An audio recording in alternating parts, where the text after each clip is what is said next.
Ladies and gentlemen, welcome to the main event. What is up, y'all? It is Line to Gain, Week 9, Thursday night football, and boy, is it a hot one. This many. It's muy caliente, as some would say. Yeah. It's You guys think it's gonna be a good game tonight? I do. I think it might be. I think it actually might be, and I'm really looking forward to finding out. I mean, all of the Thursday night games have been excellent to this point. I can't really think of one that was like bad or even mediocre. They've been one of the better primetime lineups this year so far. I think we said that last week too. Yeah, for sure. Yeah, absolutely. Well, tonight we're going to be doing our Week 9 pick, and we'll be going over the Week 8 picks. We had some changes in the standings after a very good week and a not so great week, and a right on par with the excellent picks that we've been doing all year. So, you guys want to get into that? Mountains are blue, so I'm ready. Cheers. My can is blue. Sounds good. All right. First game of the week. Obviously a Thursday night game. Packers, Cardinals. Corey and Todd went astray. Came in strong with the Packers' choice and Aaron Rodgers. And they probably should not have won that game. Big shout out to Josh and Amber for liking the video. Welcome, guys. Hope you guys have a good night. No, what do you guys think about the last play, AJ Green? Did we talk about this already? In our text thread, we did. Okay. But, I didn't know if we talked about it on here yet. It's been a long time since I've seen AJ Green make a blunder like that. I think it was like 2015 or 16 the last time I remember Dalton throwing directly at him, and AJ Green was 7-yard stare facing the other direction, which is exactly what happened in the end zone. He thought that was a run play. He had to. Yeah, there's no other explanation other than that. He misheard the play call. Nobody just stands in the end zone. No. That's just that doesn't happen. Everybody's a ball hawk in the NFL. You want the ball, except for AJ Green when the game's on the line. Yeah, the only reason he didn't look is because he was 100% sure that ball was not coming his way. Right. He thought Chase Edmonds was running that ball to the other side of the field because he wasn't even blocking. Yeah, he was kind of. No, he was just kind of standing in his way. Yeah. Wow. They're talking late night dinner plans after the game. Yeah. Real quick, just an interesting little fun fact totem about that. Prior to that, they have I don't know if it's audio or rather lip reading of DeAndre Hopkins going up to Kyler and talking about that corner. I can't remember that corner off the top of my head, but remembering or him saying to Kyler, hit that back shoulder. He's scared. He's not going to be up pressing on that. He's backed off all night. Hit that back shoulder. Well, Kyler threw that back shoulder. AJ wasn't ready, and it was a pick. Yeah, I mean, it was a perfect 100% a touchdown. There was no way that ball gets picked off if he's looking. Throw. Yeah, it was a great I think Kyler's face says it all on the sidelines afterwards. Just a complete – that's a look of pure defeat. And AJ Green just standing on the sidelines I'll get him next time. It's all right. Yeah. Absolutely. Well, Josh Wheeler's got his Colts going tonight. We'll get to – actually, let's go ahead and do that pick right now before we get into the because this game's getting ready to kick off. So, Todd, what is your synopsis for Jets Colts? We're going to put you on the spot first. So, after a huge win beating the leading AFC North at that point in time, Cincinnati Bengals for the Jets, led by first career start non-rookie Mike Davis. Hilltopper. Mike White. Davis. Mike White. Sorry. Sorry. Yes, former Hilltopper.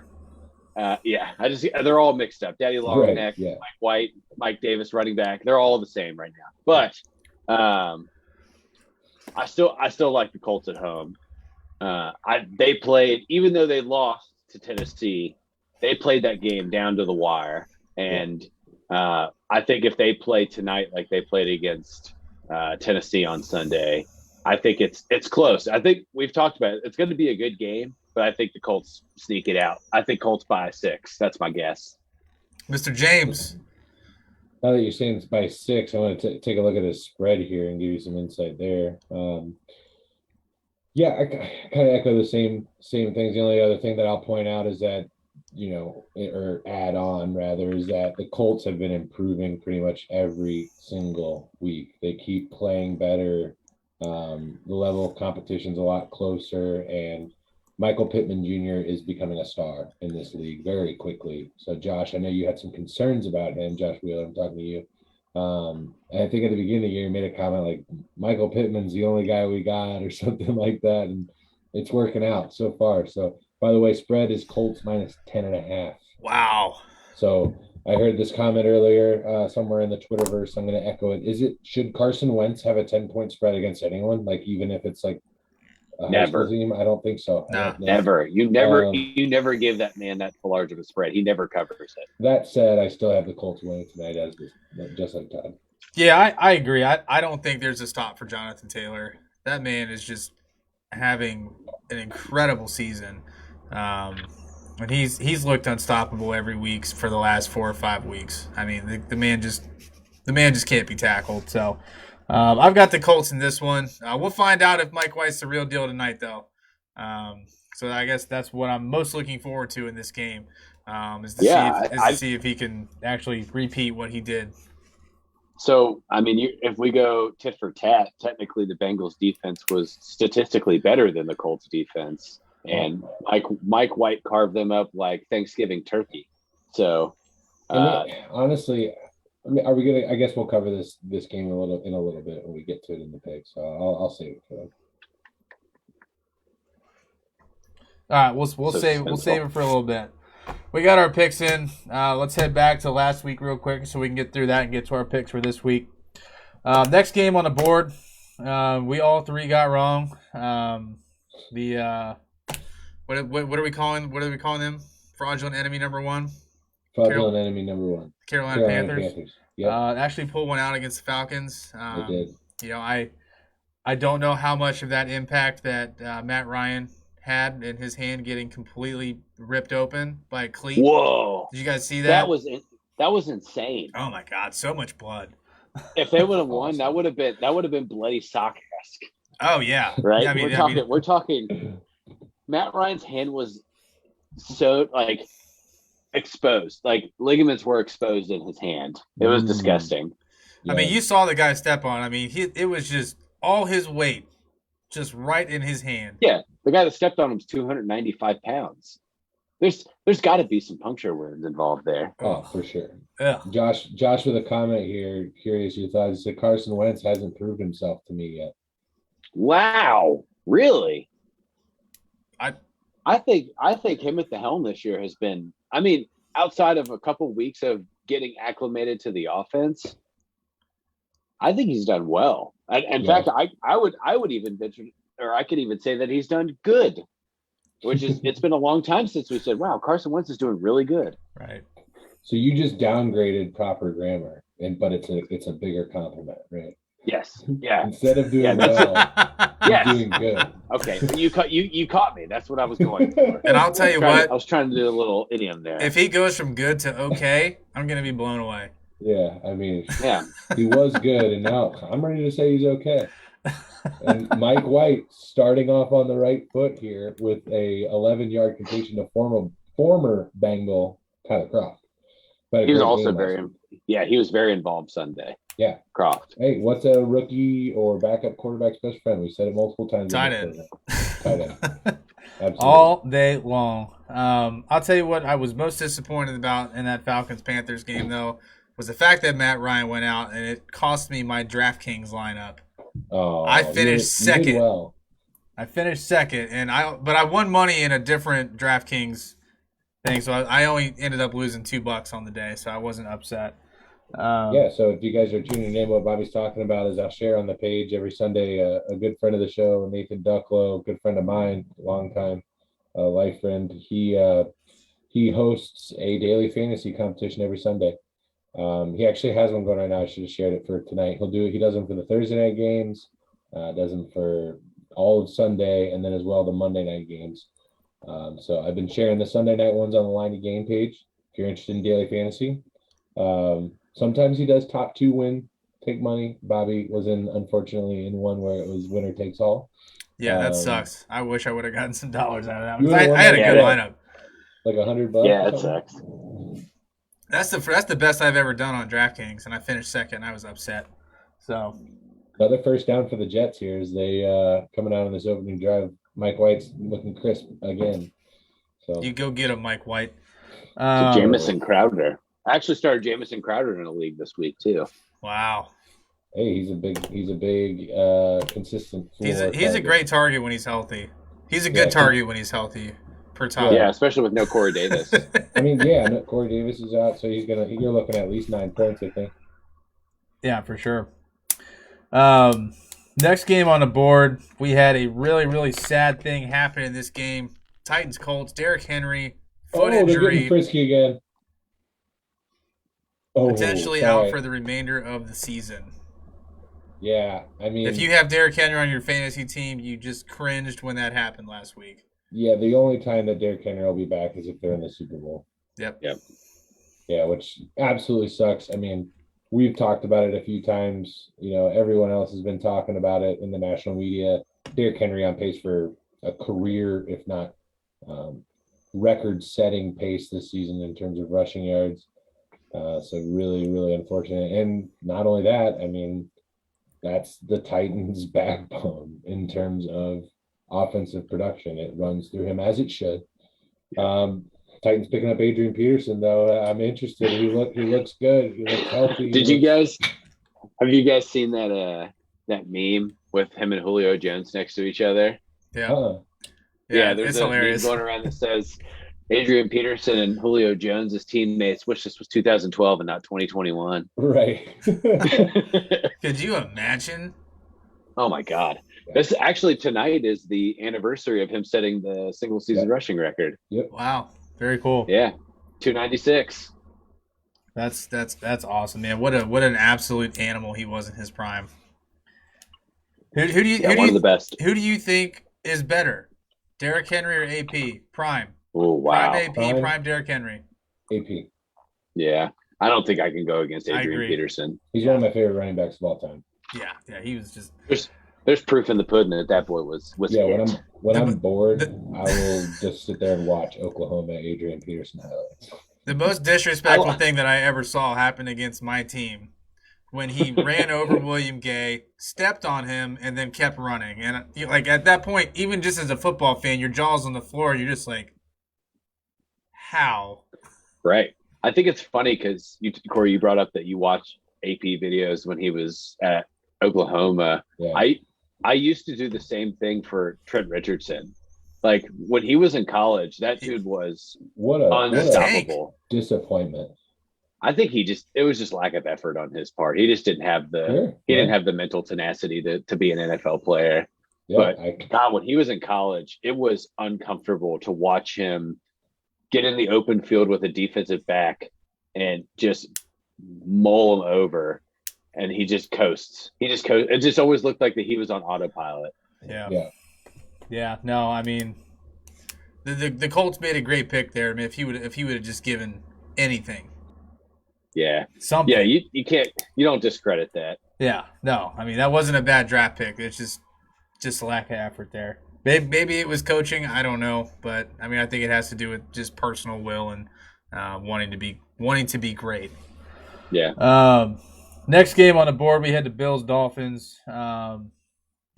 Bills took care of business at home, as we all thought they would. Final score of that game, 26-11. Weird score. I hung with them for a little bit there. Yeah, they did through the first half. It was close for a little bit, and then the Bills did what they needed to do and pulled away. I think there was a point in time where Josh Allen had more rushing yards than passing yards too during that game.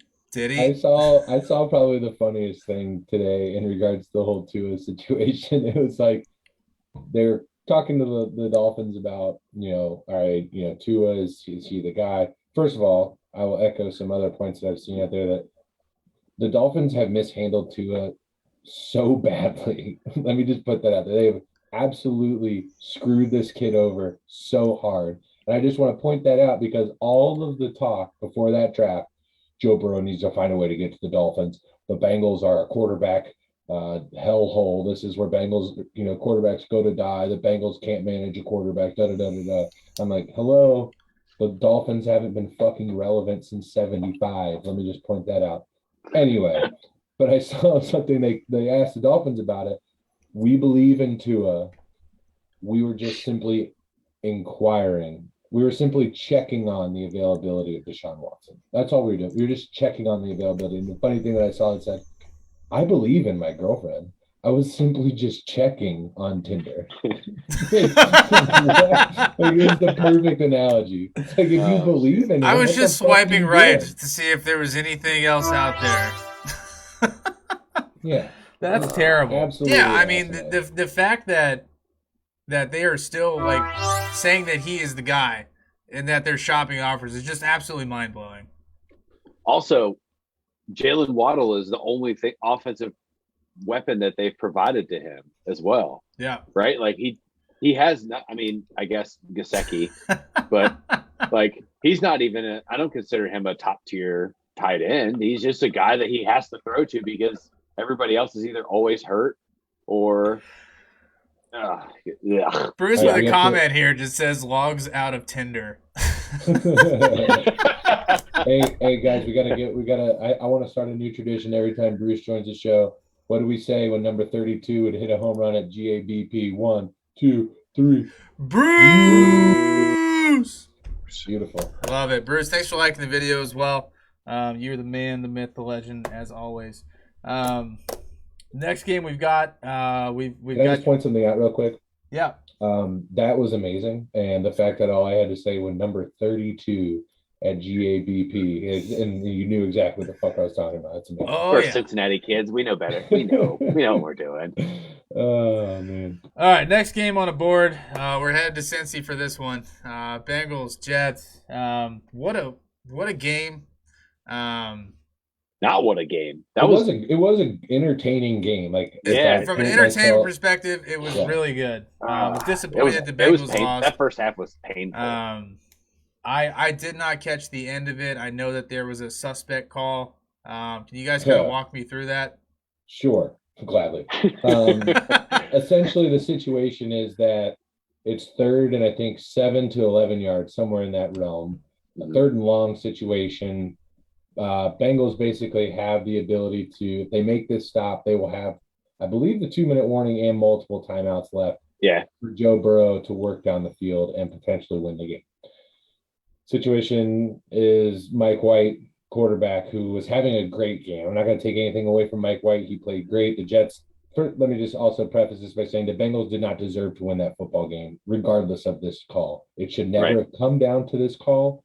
Nonetheless, this call, in my opinion, affected the outcome of the game.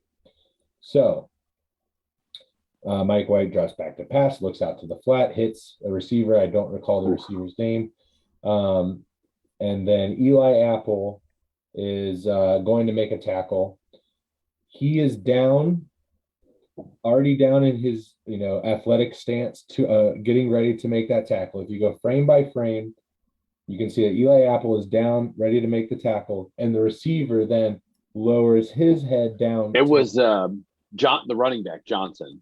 Was it Johnson? Okay. So the penalty was helmet to helmet, I take it? It was an unnecessary roughness, helmet to helmet penalty, automatic first down for the Jets. The Bengals never saw the football again.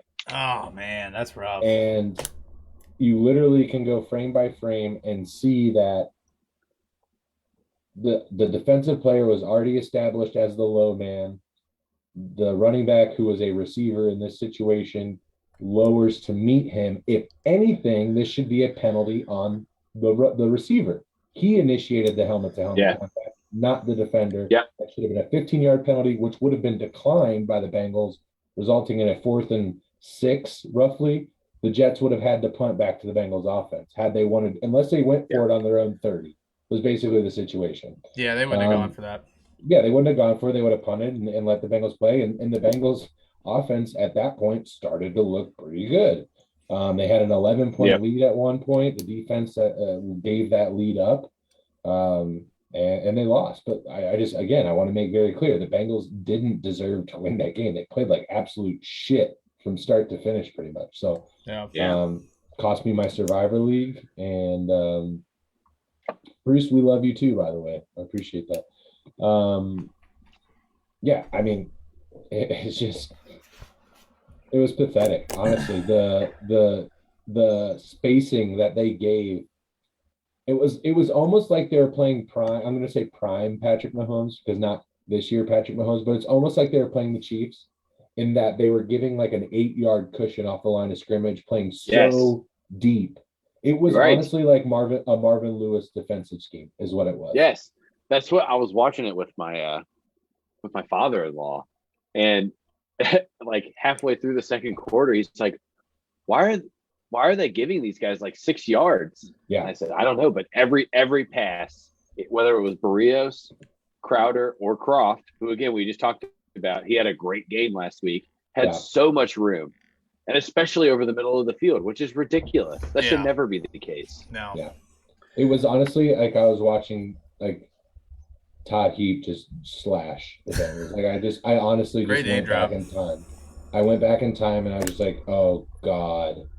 Because that's all that was happening. Like back in the the 2000s, that like the Bengals defense, everybody in the league knew, just check it down. Throw 7 yards. Yep. They're gonna give it to you all day.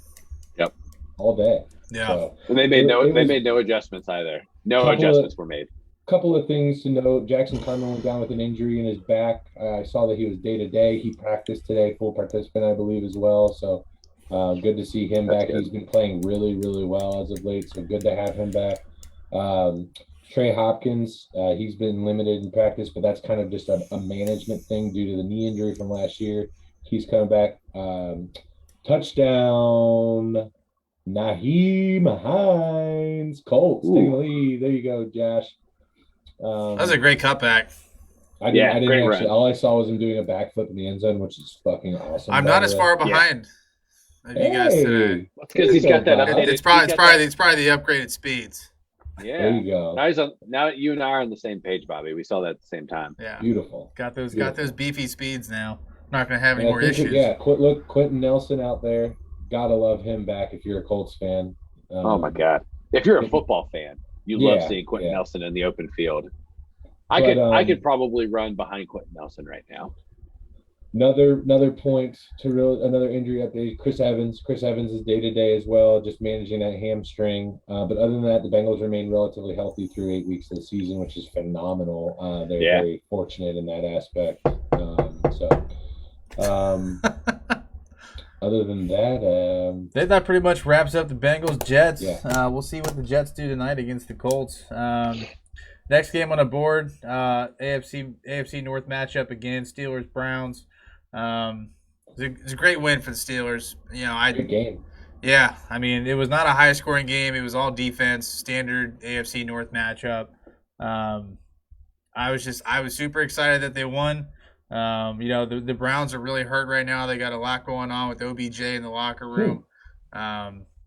What a just terrible human being he is. Jesus. Just terrible teammate, man. Just not a professional. He's a dog shit teammate. He's selfish. He's all about me and it's really sad to see from being at LSU for that. It's so sad to see because the guy is so talented. But super even happy. Jarvis Landry said that he was not his roommate by choice. That is, they were assigned to be roommates. That's because everybody made a big deal when he went to Cleveland that these guys were college roommates. Jarvis Landry was like, well, we played football together, and they typically have football players in a dorm together. So yeah, we were roommates because we both played football. And yeah, I mean, this is nothing that's happening with him shocks me. It's not like going to Cleveland is supposed to make him have better character. He's always had shitty character.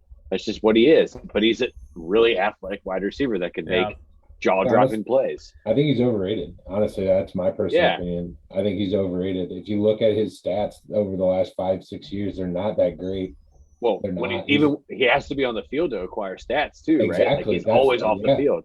He's always hurt. Always hurt. I don't know that he's had a complete season since his rookie year. No. So it's one of those things where he could be great if he applied himself and was a better teammate.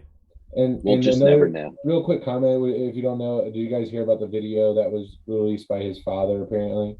No. Okay, so apparently there's a video, a compilation video of times where Baker didn't throw it to Odell, and it was released by Odell Beckham's father. Now, this video, mind you, is clips after clips after clips of Odell Beckham footage, backed by REM music. Now, I'm going to venture to say that Odell Beckham's probably in his mid-30s, late 20s, somewhere in that range, which would mean his father's probably late 50s at the youngest. I would probably venture to say somewhere in that range, 50s, right?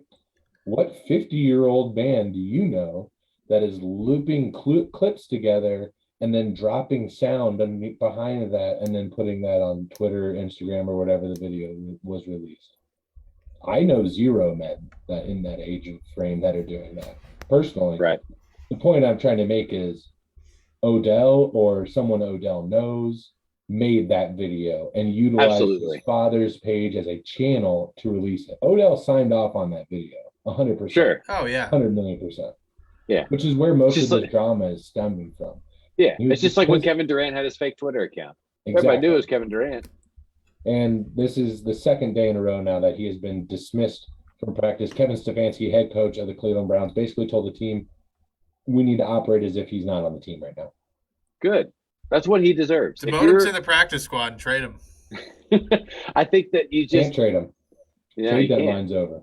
Yeah. Just release him. I don't think. I mean, I would just release him to prove a point. Well, that's the thing is you don't release him because then he can go play for somebody else. He could go sign with the Ravens. Yeah. Or the Steelers. That's just me being petty.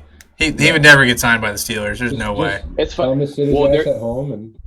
It's funny. He would never get signed by the Steelers. No, no shot. I just read an article that like said. I just read an article saying that the Steelers were like, because that was immediately where a lot of Pittsburgh people went. Is like, release him, we'll pick him up, and basically a RotoWire writer for the Steelers was like, the Steelers would. I don't think Tomlin would ever agree to signing him, but also Tomlin wants to win. Yeah, but I think Tomlin also wants to win. But I guess he's been burned by big cases like Le'Veon Bell and Antonio. No, we've had too much drama with players lately to even entertain that offer. Speaking not necessarily drama, but offensive rookie of the month for the month of October was Najee Harris. Yeah. I mean, what a season he's having. That's huge. Yeah, why not give it to a running back that's averaging 3.7 yards a carry when you could give it to a wide receiver that's averaging like 20 yards a catch? I mean, why would you do that? It's a good point. Jamar Chase had an unbelievable month. It's whatever. I mean, it's a pointless award in my opinion.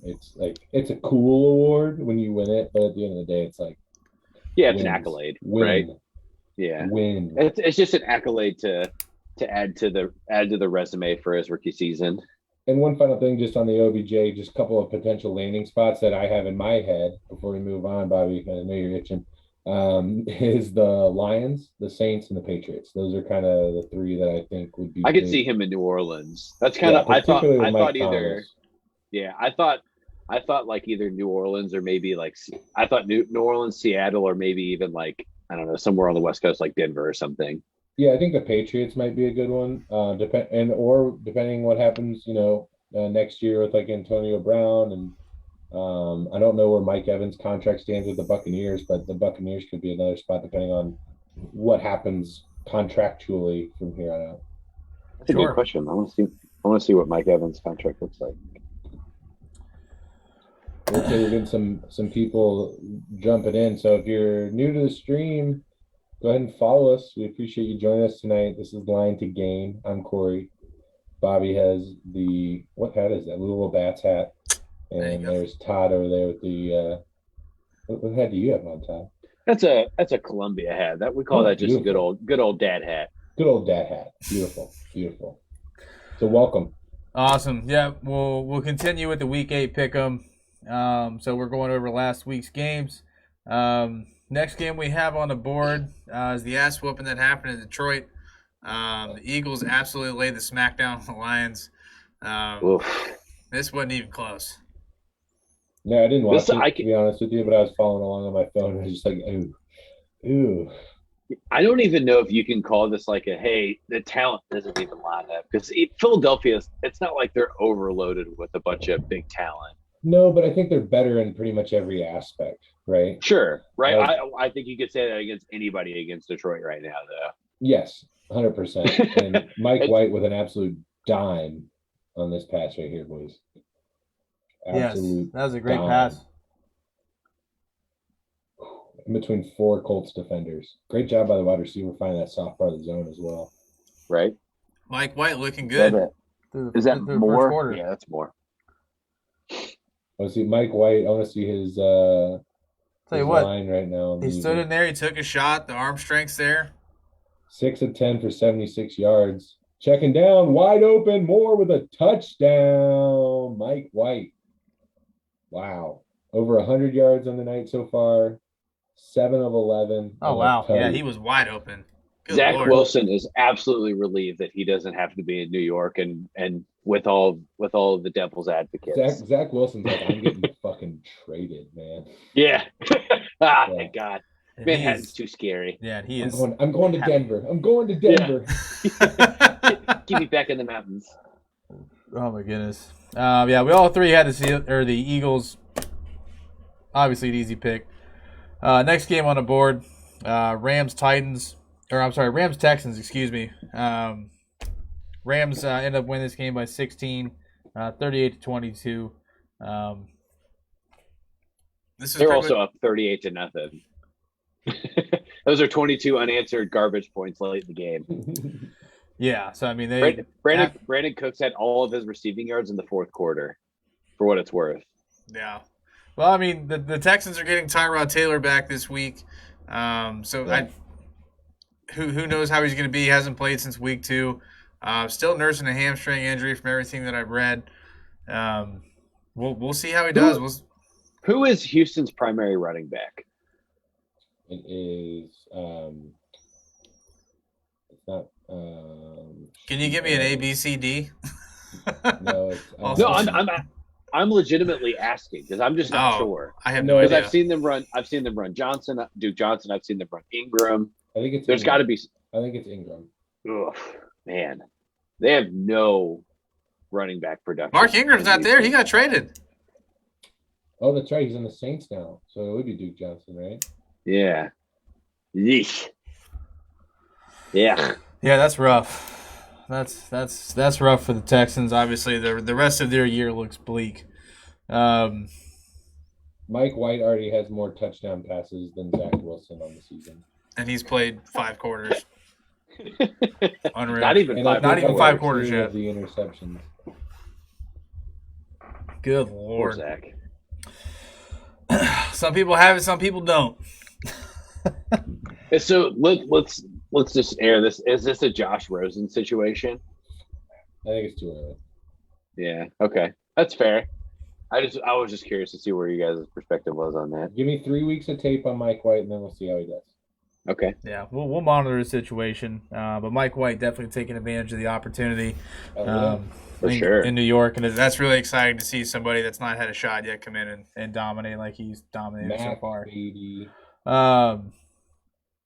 Wait, is Western in the map? Where are we at here? 49ers They're in Bears. The Sun Belt. Yeah, Sun Belt. Rob, if you're in the chat, sorry that your Bears did not pull it out last week against the Niners. They lost by 11 points. They had the lead late too. Deebo Samuel was just unstoppable. Yeah, having a great year. Yeah. Ooh. No, he's one of the leading receivers right now, right? Deebo. Oh yeah, yeah. He's ranked 3 in Josh's league. I don't know what he is in the other league. Quick update here: Mike White getting his hand looked at, and it does not look good. It doesn't look like he can really move it well without grimacing pretty hard. So we'll keep it. Is that from him getting hit on that throw to Moore? I don't know. I have no idea. Who is now? Is it Flacco? Joe Flacco is on the staff. He is on the 53-man roster. Whether or not he's suited and booted for tonight, I have no idea. That's what I was wondering because he was not suited Sunday. Exactly. Well, that's going to be devastating for me if I just lost my quarterback. Because I can't afford to take an L at that position right now. Taking a look at it right now, I didn't see anything. It didn't look like his hand came down on anybody. Okay, so maybe it's in his forearm there. Yeah, maybe so. When he came down there, I didn't see much. Maybe it's just a stinger. We'll see. We'll let you know. Yeah, he immediately white knuckled. Yep. Ground. We'll stay monitored on that. We all three had the Niners. We all three right. Anything else you guys want to touch on from the Niners Bears? No. Yeah. Moving on. The Jacksonville Jaguars were on the road in Seattle. We all three had the Seahawks. Seahawks won handily, 31-7. Yeah. What's the prognosis for the Jags the rest of the year? Should they just? Well, they don't have James Robinson either. He was ruled out for the game Sunday. Yeah. So, yeah, that's bad. That's bad. That makes Trevor Lawrence's job 10 times harder not having him in the backfield. Yeah, for sure. For sure. Yeah, James Robinson was having an excellent year up to this point. He got hurt Sunday. Filling in for Travis Etienne, and both of those guys have gone down, and that's just. You think he would have filled in for him, or you think he would have been the starter? That's a good question. I mean, they're both quality running backs. I think that they run them similar, not to compare them to Hunt and Chubb, but I think that's a similar I think Robinson is their Robinson is their 1-2 down back, but Etienne is the better receiving running back. Yeah, so I think that I think Etienne will have a good NFL career, and he'll make his money being like just a guy that can catch 5 or 6 balls out of the backfield every week. Great route here by Michael Pittman, taking the leverage and jogging it off into the inside and getting open for Carson Wentz, making it real easy on him. Yep, nice. I do have him. 20. I have him starting in 3 leagues this week. That was about 20-yard reception, so not too shabby. I picked him up off the waivers in a league, believe it or not, fellas. He was not on anybody's roster this week. He's huge. He is huge. Yeah. He's like 6'4". Yeah.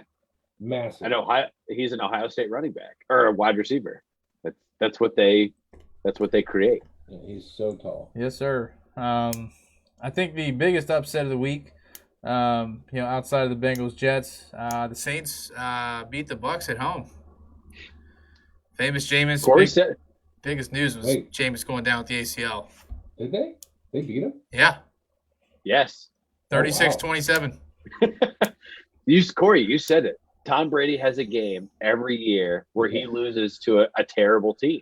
Yeah. And this year it was New Orleans. And it was without Jameis Winston for most of the game. Yeah. Trevor Siemian, I believe, took the helm. Yeah, Trevor Siemian, former Bronco. Yeah. I'm honestly shocked that nobody has picked up Cam Newton yet. With all these quarterback injuries. I'm not.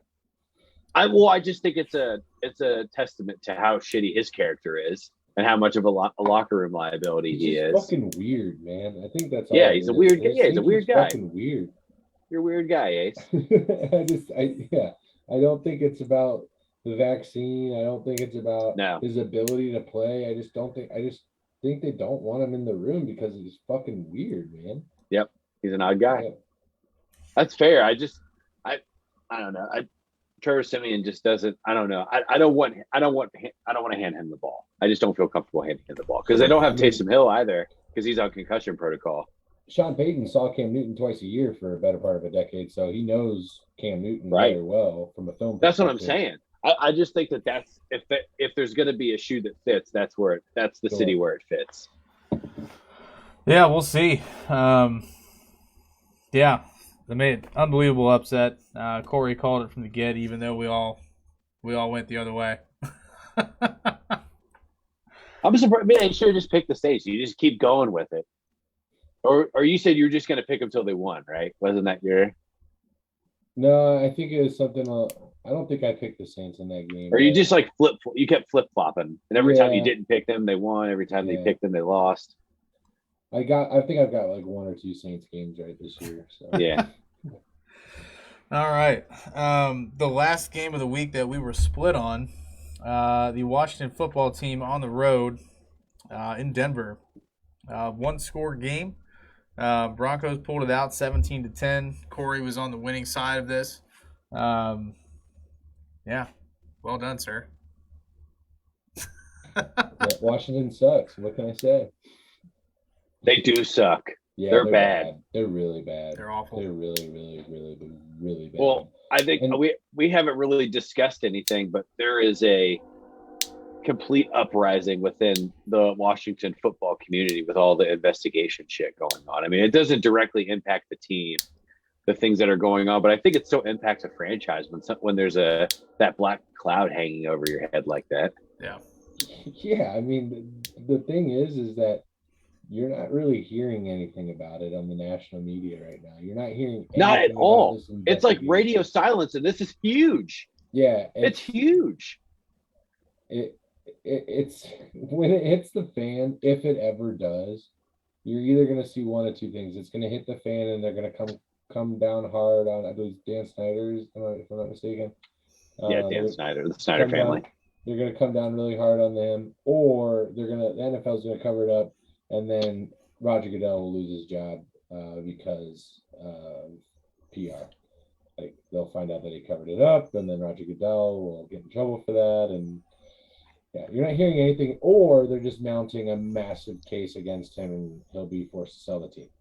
So. Right. So here's my thing, and this is a wild imaginative theory that I have mulling around up here, but there are a lot of heavy hitters within the professional football community that are implicated in this, right? Oh yeah. And all of the scenarios that are going on with this, and the NFL is going to have to make a decision whether they are going to soften this for those people, or if it's just a full exposure and you just uproot. And I think Goodell is included in that. Not necessarily included in what the things that are going on, but this is a situation where I think he knew these things he knew enough that he should have put a stop to it, and he just kind of put the blinders on.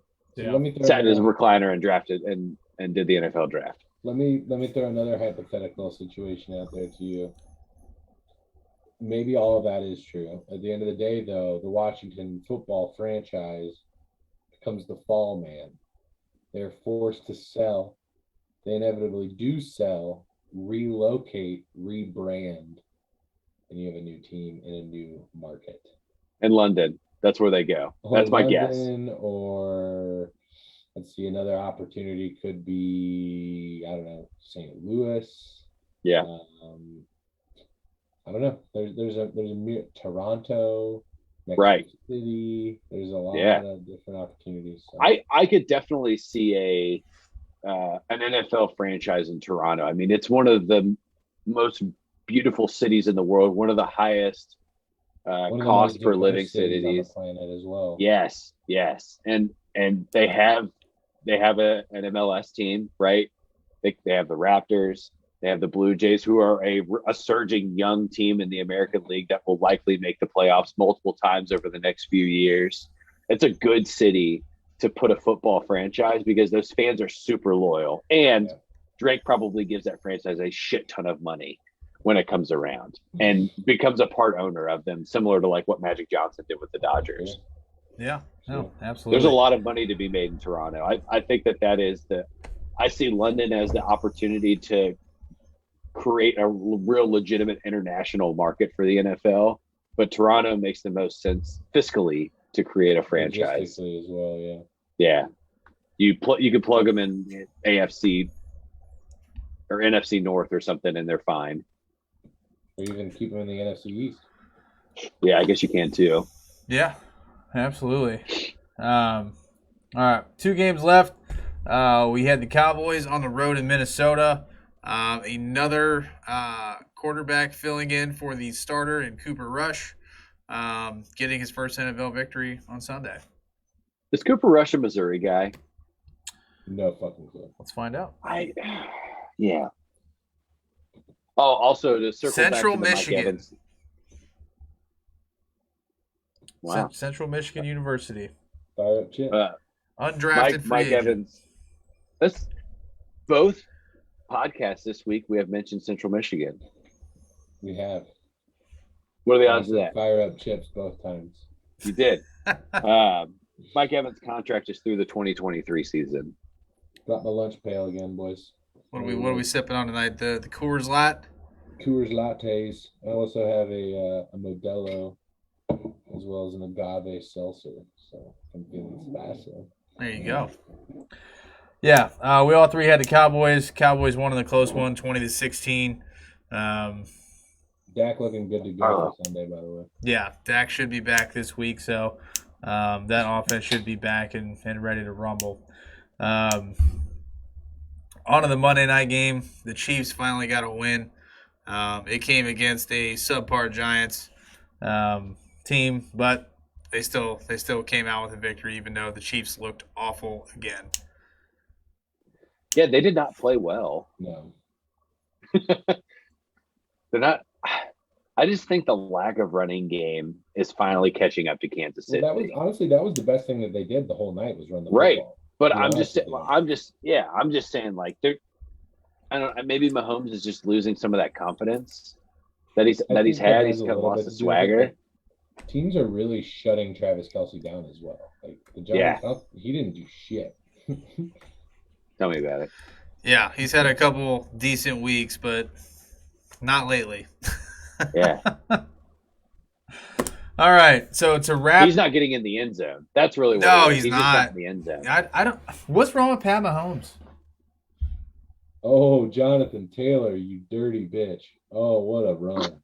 I mean, you could have driven a Mack truck through this hole. This is just absolutely phenomenal blocking by the men up front here for the Indianapolis Colts. Absolutely. Yeah, that was perfect execution. He wasn't touched until he was pushed into the end zone. I believe they have 3 first-round picks on their offensive line, and maybe 4. Because Ryan Kelly, their center, and then Fisher and Quentin Nelson are all first-round picks, right? Yeah, studs. Yeah, all of them workhorses. That was a great cut there, and once he got to the second level, it was a great cut to the sideline. Just great vision, man. Jonathan Taylor is just unreal. To your point about Patrick Mahomes, I mean, I just think it's kind of that people have figured out the Chiefs in general. I don't necessarily know that it's necessarily him that's the problem. He is making a lot of bad throws, but I think he feels like he has to force things, which he is doing, and a lot of it's resulting in interceptions now. So maybe it is him. Yeah. I mean, can you say he was due for a bad season? I mean, ever since he came in, he hasn't had a bad one. You know, right. You can't be on the cover of Madden twice and not have a bad year. Yeah, no. There's proof in that. Look at Peyton Hillis. Sure, was ruined because of Madden. Well, he only had one cover. Yeah, but ruined. Madden curse is real. That's all it took. Yeah, Madden curse is real. Do you guys know the story behind why he took it? Because it's the Madden cover. Nobody wanted it. Yeah, nobody wanted to do it. Nobody wanted it. And Peyton Hillis is just a good old boy. He's like, fuck yeah. And he had that huge surge in from weeks 9 to 17, and they check all the boxes and they're like, oh, let's call Peyton. Peyton's in his swamp in Louisiana. Hey, you want to do it on the cover of the Madden? Hell yeah. Hell yeah. Next thing you know, he gets on the Broncos and is non-existent within 18 months of being on the cover of Madden. He's out of football. Yeah, unbelievable. There's a really good article that somebody wrote about Peyton Hillis, and that he just legitimately is not self-aware and doesn't really have just general common sense, and only played football because he's just big, strong, and fast. And that's the thing that kept him from being a degenerate most of his life. Wow. Was football. And people just kind of guided him in the direction of football. And that was it. And that's how he ended up in Cleveland. All right. Unreal. All right. Go to recap week 8. I went 11-4. Todd went 8-7. Woof. Corey went 10-5. Ooh. So the standings. Corey is in the lead at 82-39.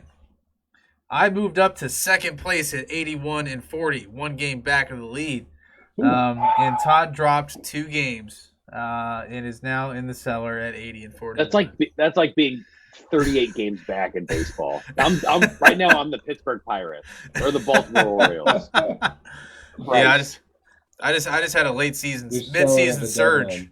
I'm like the Reds going into the All-Star break right now, just winning.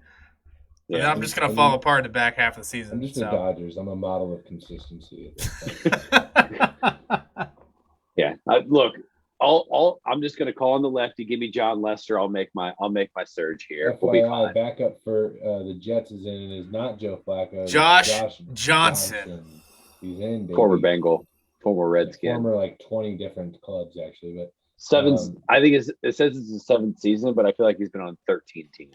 I feel like that's Mike White's still throwing on the sideline. It looks like he's trying to get back in the game.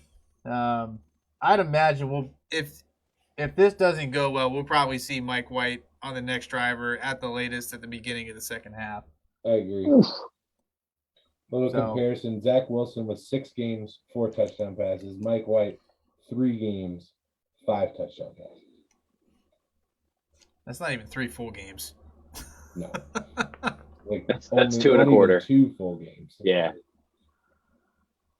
Joe Flacco's still in sweatpants, by the way, and a hoodie on the sidelines. It looks like it is not comfortable for Mike White to be throwing a football. Flacco looks like he's Zach Wilson's uncle that just follows him around. That's what it looks like on the sideline right now. He just looks like he's there for a paycheck. Right. Shit, I'd take that paycheck too if I'm deal. Yeah, there's a reason Josh Johnson has not stayed on a team. Bruce with a comment, Manning curse is real too. What's the Manning curse? I don't know what the Manning curse is. Bruce, can you elaborate? I also don't know what it is. I'm excited to find out. Maybe that was an autocorrect and he meant to say Madden? Mm-mm. But that's the N and the D are too far away on the keyboard. Yeah. Yeah, I want to know the Manning curse. Oh! The Jets with continued trickery here, converting on a 3rd and 15 with a double pass. Again, this is the 3rd or 4th time they've done that in the last 2 weeks. I love it. Michael Carter with the reception. Hey, when you don't have the weapons, you got to go with the deception. Rob, Good evening, sir. Welcome to the chat. Mr. Meter, what's going on, brother? Up, Rob? All right. As we move into week 9, we already picked the game tonight. We all have the Colts over the Jets. Mike White going out with an apparent right arm injury. We don't know if it's hand, forearm. We'll see if he's able to make it back into the game. But right now, Josh Johnson's at the helm. Next game on the board, we have the Las Vegas Raiders flying to the East Coast to take on the New York Football Giants. We're going to talk about Henry Ruggs? I mean, I will say one thing. It's an absolute tragedy. On one hand, I slightly feel bad for Henry Ruggs. On the other hand, I absolutely cannot stand what he chose to do. You have all the money in the world. An Uber at your salary is nothing. And even Rob commented on the post, the NFL has outlets for you to use. That way you do not have to operate a vehicle if you are under the influence. They have put fail-safes in place in order for things like this to not happen, and it still happened. The fact that a life was lost because of his poor choices, I genuinely hope that whatever comes his way, he gets. So, yeah, I definitely can appreciate that thought. Quick comment here: looks like the Colts have forced a fumble and gotten the ball back from the Jets near midfield. So, real quick comment there, but I agree, or rather, I can appreciate that thought and those feelings. Henry Ruggs is a very young man with a lot of money, a lot of success early in his life, and to me, while he is responsible for the decisions that he chose to make, and he will have to live with the consequences of the decisions that he chose to make. This also shows to me that the system in place that he is a part of is not set up to provide men like Henry Ruggs or other men in that situation the channels to handle the money and the success and the fame in an appropriate way, potentially. Now, Henry Ruggs is an outlier. That's not to say that the whole system needs to be changed, but I think there need to be more emphasis on the resources in terms of money management, in terms of social responsibility, things like that. I'm not trying to downplay what he did, and what he did is vile. It's disgusting. The fact that he is unscathed essentially in this entire situation is mind blowing. The fact that he's breathing right now is crazy. And the other human literally burned alive with her dog. I mean, like, that's just absolutely atrocious. Like that. And obviously, he didn't mean for that to happen. He didn't mean to do that. Nonetheless, the results of his actions were that, and that is a risk you take when you decide to get behind the wheel of a car drunk and drive almost 160 miles an hour. Right. That's a result of those. That is a consequence of those actions, and I think that, you know, there is I struggle with this because the NFL is a private organization. They pay their players what they want to pay them. They have their rules and their regulations. I don't think that they necessarily have to do anything. Should they? Do they have some kind of moral responsibility to set these young men up to be successful and not social fucking pariahs? I don't know. I don't know the answer to that, but that question does toss around in my head. Like, do they have some kind of ethical, moral responsibility to make sure that, you know, these men know how to handle this radical change in their life? Sure. So I think that I'm sure you know this too, Corey, that there are after you're drafted in the NFL, they do what they call the rookie camp. Right. So after you're selected in the draft or signed as a free agent, you can elect to go to rookie camp. You mean where rookie camp tells you to find a fall guy? Yeah. Okay. Yes. That's yes. You're getting to my point there.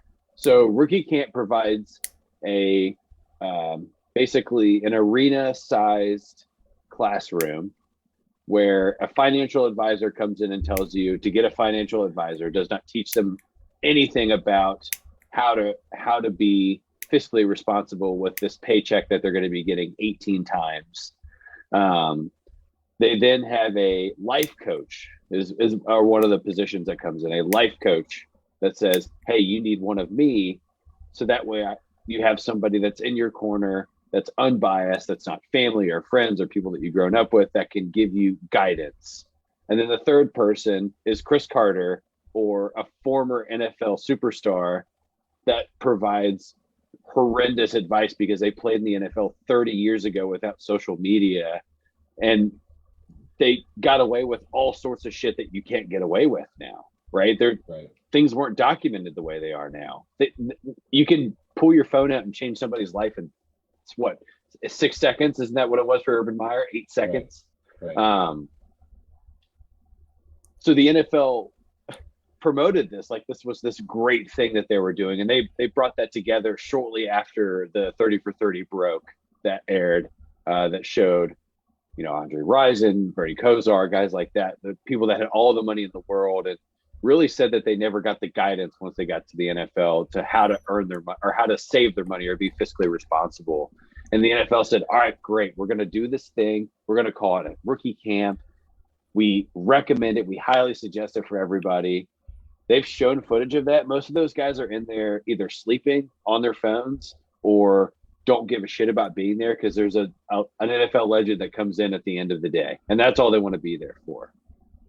I agree with Corey that there needs to be some sort of, it either needs to be a part of a contract, right? You're legally bound by your contract to do X, Y, and Z, whatever those parameters look like, or you if the NFL wants to continue to make the image better, just fucking do something about it.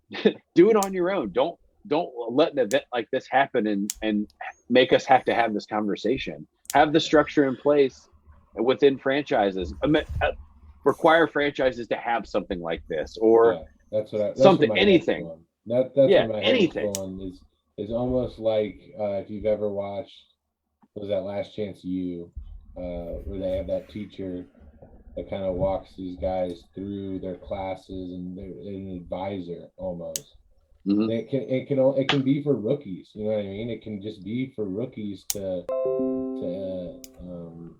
again, just kind of guide them along the path of dealing with everything that comes along, with being in the NFL for the first time, having an insane amount of money that you couldn't even fathom anymore, when you were a kid, and everything that comes with that. Sure. And look, I hate for the family of the victim of this incident.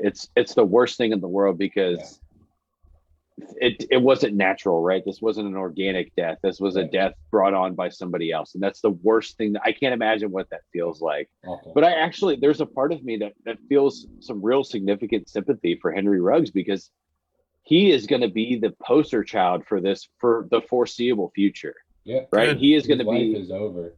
Yeah, his life is, and look, and I don't think that I'm not saying it to defend him. I'm not defending him in any way. I want to say that, but his life is going to be horrendous for forever. And look, I hope that justice is swift for him, and that he is given his appropriate time for what he did for killing somebody in an accident. But I mean, if anything for him, I hope that this provides him the opportunity to change the path and to be an advocate for having things like this set forward, like moving forward in the NFL.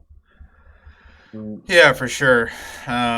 Bruce came in with a comment. There's a video of him and his girlfriend. She's crying and saying she's sorry, asking to get him help. She wasn't even worried about the person burning alive. Yeah, it's just this terrible situation, man. I think, I don't know. It's a terrible thing all around. Obviously, he had the world in his hands, and it all disappeared in a matter of seconds, right? Yeah. By his own hand. By his own hand. Yeah, self-inflicted. Carr made a comment that I think kind of is important in here, and a lot about Derek Carr as a person. He basically said that, I feel bad that I didn't tell him enough that I would be there, that I would pick up the phone at 3:00 in the morning. If you needed me, I would be there, to drive you. I could do whatever you needed, at 3:00 in the morning. If you can't drive, that I feel bad that I didn't make it known that he could call me. Sure. Which I think it's commendable by Derek Carr. But you made a comment earlier, Bobby. There's zero in this day and age. There's zero excuse for getting behind the wheel of a car drunk. Yeah. And there's all the technologies, particularly in Las Vegas, particularly if you're a Raider, and I just think that you have to raise the question: was it a matter of time putting young men, young, rich, athletic, in the prime of their life men, NFL superstars, in Las Vegas? Was it a matter of time before something like this happened? I don't know. I think that's an interesting. Yeah, I think that's an interesting perspective, and that's actually kind of where my head went after digging in on this and hearing multiple people's or reading multiple articles about it. Is this the impact of being in Vegas? I mean, that's a different lifestyle, and again, it doesn't justify the actions, but Vegas wants more professional franchises, right? That this is the second one that they have, and they want two more. They want they want to make an MLB franchise in Vegas, and they have the space for it. Yeah, and they want the NBA in Vegas. That's where, if for whatever reason, Minnesota decides that they want to leave Minneapolis, Vegas is petitioning for that franchise to be moved there. And look, again, you're giving people who are given a large sum of money, and it just doesn't work. Bob, if you're watching that, we're picking it up, FYI. But yeah, it's a horrible situation. It raises so many questions. My apologies. I had my mic muted. I don't know where that audio was coming from. That's okay. But I hope that I watched enough of it. Honestly, it's rough. Yeah, I just hope Henry Ruggs can find a way to make something to use whatever resources he has available to him after. Yeah. He does what he is. Yeah. Use what you want to see growth, right? That's the big thing. You want to see real, genuine growth. I don't want the bullshit front, right? You want to see real, legitimate growth. That's pretty clear. Yeah. All right. Well, let's go ahead and pick this game. Move on. Who are the Raiders playing this week? Raiders are on the road, New York against the Giants. With no Saquon Barkley. Saquon Barkley. Tested positive for the COVIDs. Well, I think they have a bye coming up next week, if I'm not mistaken. The Giants do. So I think they didn't want to rush him back for this week. Let him get another week underneath him, and a bye week, and he'll be back ready to go after that, I believe. But I got the Raiders in this one. Yeah, all things said, I think I'm going to take the Raiders. It's hard to bet on the Giants. Also, for what it's worth, Daniel Jones is the Giants' leading rusher with 241 yards. I just like putting that number out there when it exists.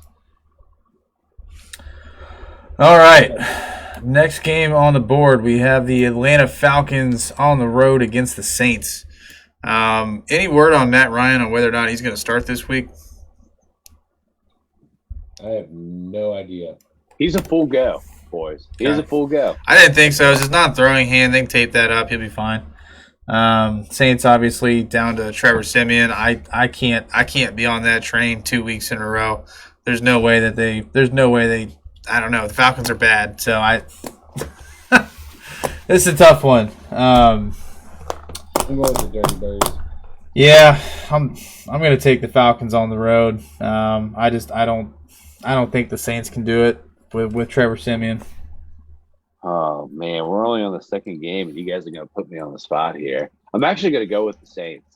I'm gonna go with New Orleans at home. It's a 50-50 call. Yeah. Look, I know Calvin Ridley, and look, you still got Pitts, you got Patterson, you got Mike Davis, you got weapons there. That's good, but I don't know. I don't think I've picked the Saints more than once this year. I'll take them at home. Let me get them in the dome. All right, fair enough. Next game should be a little bit easier for us to pick. I assume we're all three going to be on the same page. Bills on the road in Jacksonville. Yeah, this is yikes. This could be the largest margin of victory for the season. But I mean, there's a legitimate chance that Josh Allen doesn't play past maybe the third, like the first half. I could see Buffalo putting it on him heavy and fast, and then you just kind of coast it. Yeah, then you go. It's a high school football game. It's a D1 school playing a D6 school. That's somebody that I thought might have been dealt at the deadline. There was Mitch Trubisky. I know, and I don't know if there were any takers on him, honestly. No, I mean it could be an off-season move for them too.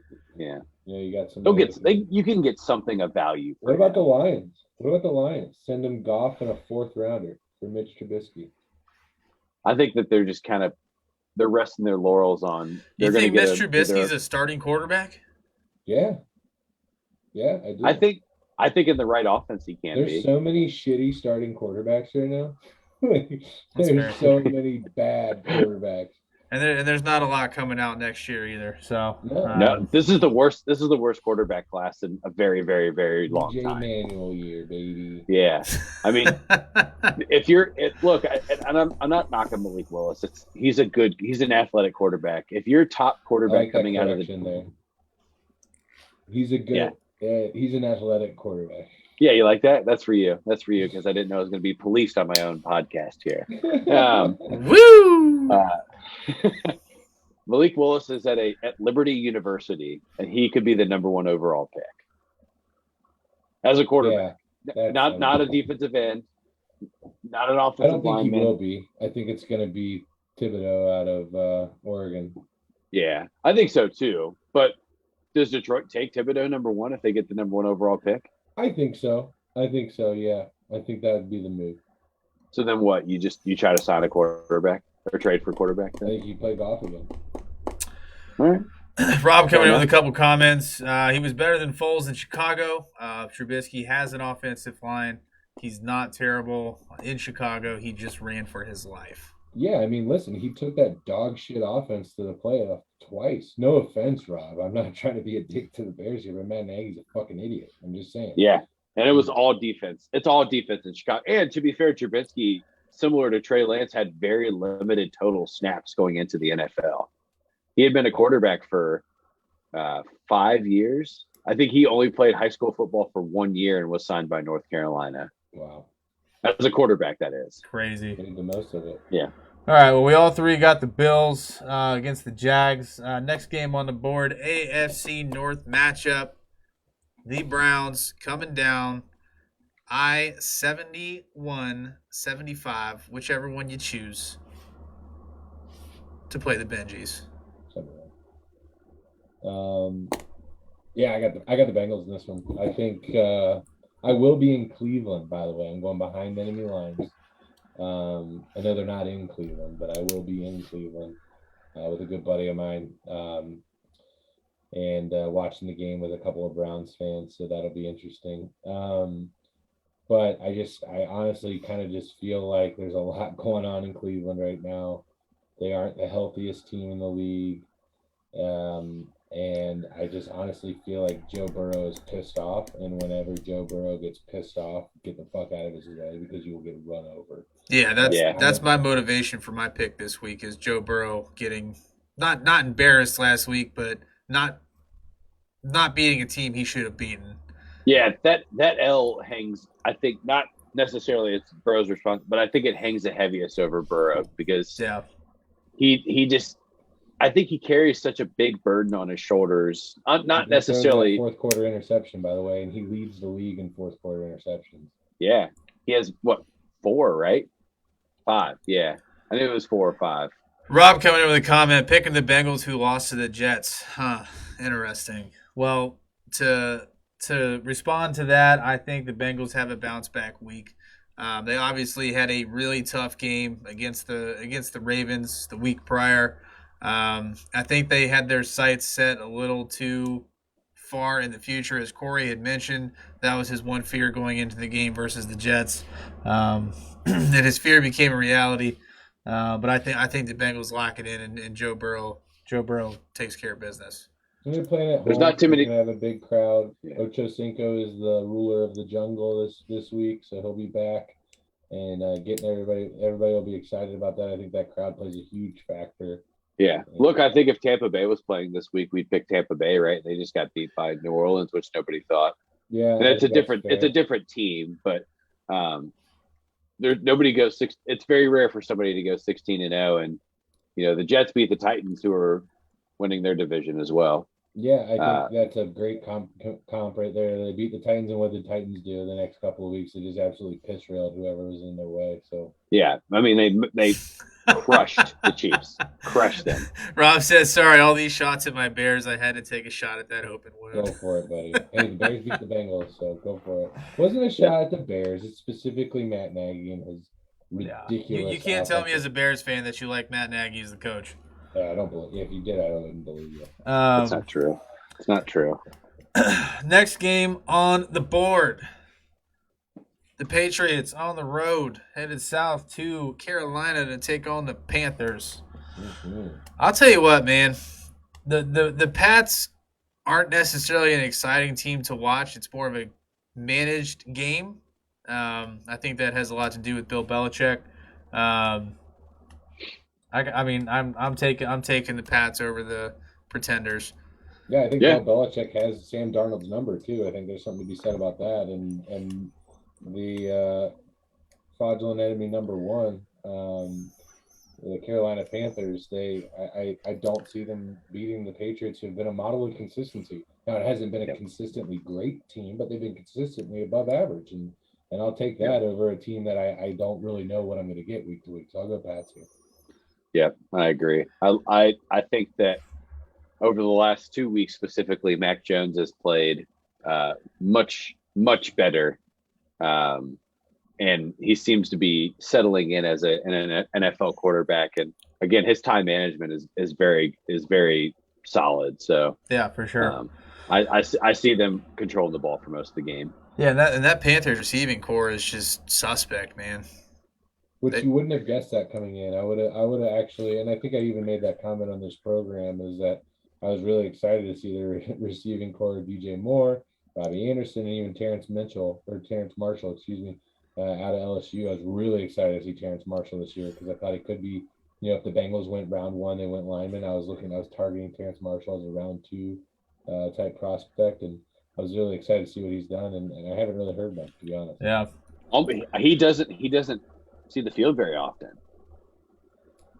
Yeah, and just a quick comment here: the Jets are in the red zone here, looking to punch one in to get down to 1 score on a 3rd and 8 play. Josh Johnson absolutely tunnel vision the entire way on one receiver, gives a mildly catchable ball but out of bounds, and the Jets are going to have to settle for the field goal here. Yeah, it was a great throw. It's just too late. Yeah, and he looked at him the whole way. He did. No deception or any kind of looking the guy off. Appreciate that, Rob. With a comment here, oh no, Nagy needs to go. That sounds like almost like a political slogan. Oh no, Nagy needs to go. Oh no. Rob also with a comment, there's a guy streaming the football game on Twitch with 0 delay if you want a live shot at the game. Thanks, Rob. What's his name? I might jump on board there. Yeah, for sure. Shoot his he won't be up very long, guys. Yeah, I can't imagine he's going to be getting away with that for a while. He's back for the second half. I'm in. That's an infringement. Like fucking Soviet Union when it comes to that shit. Like they will come down on you hard. Right.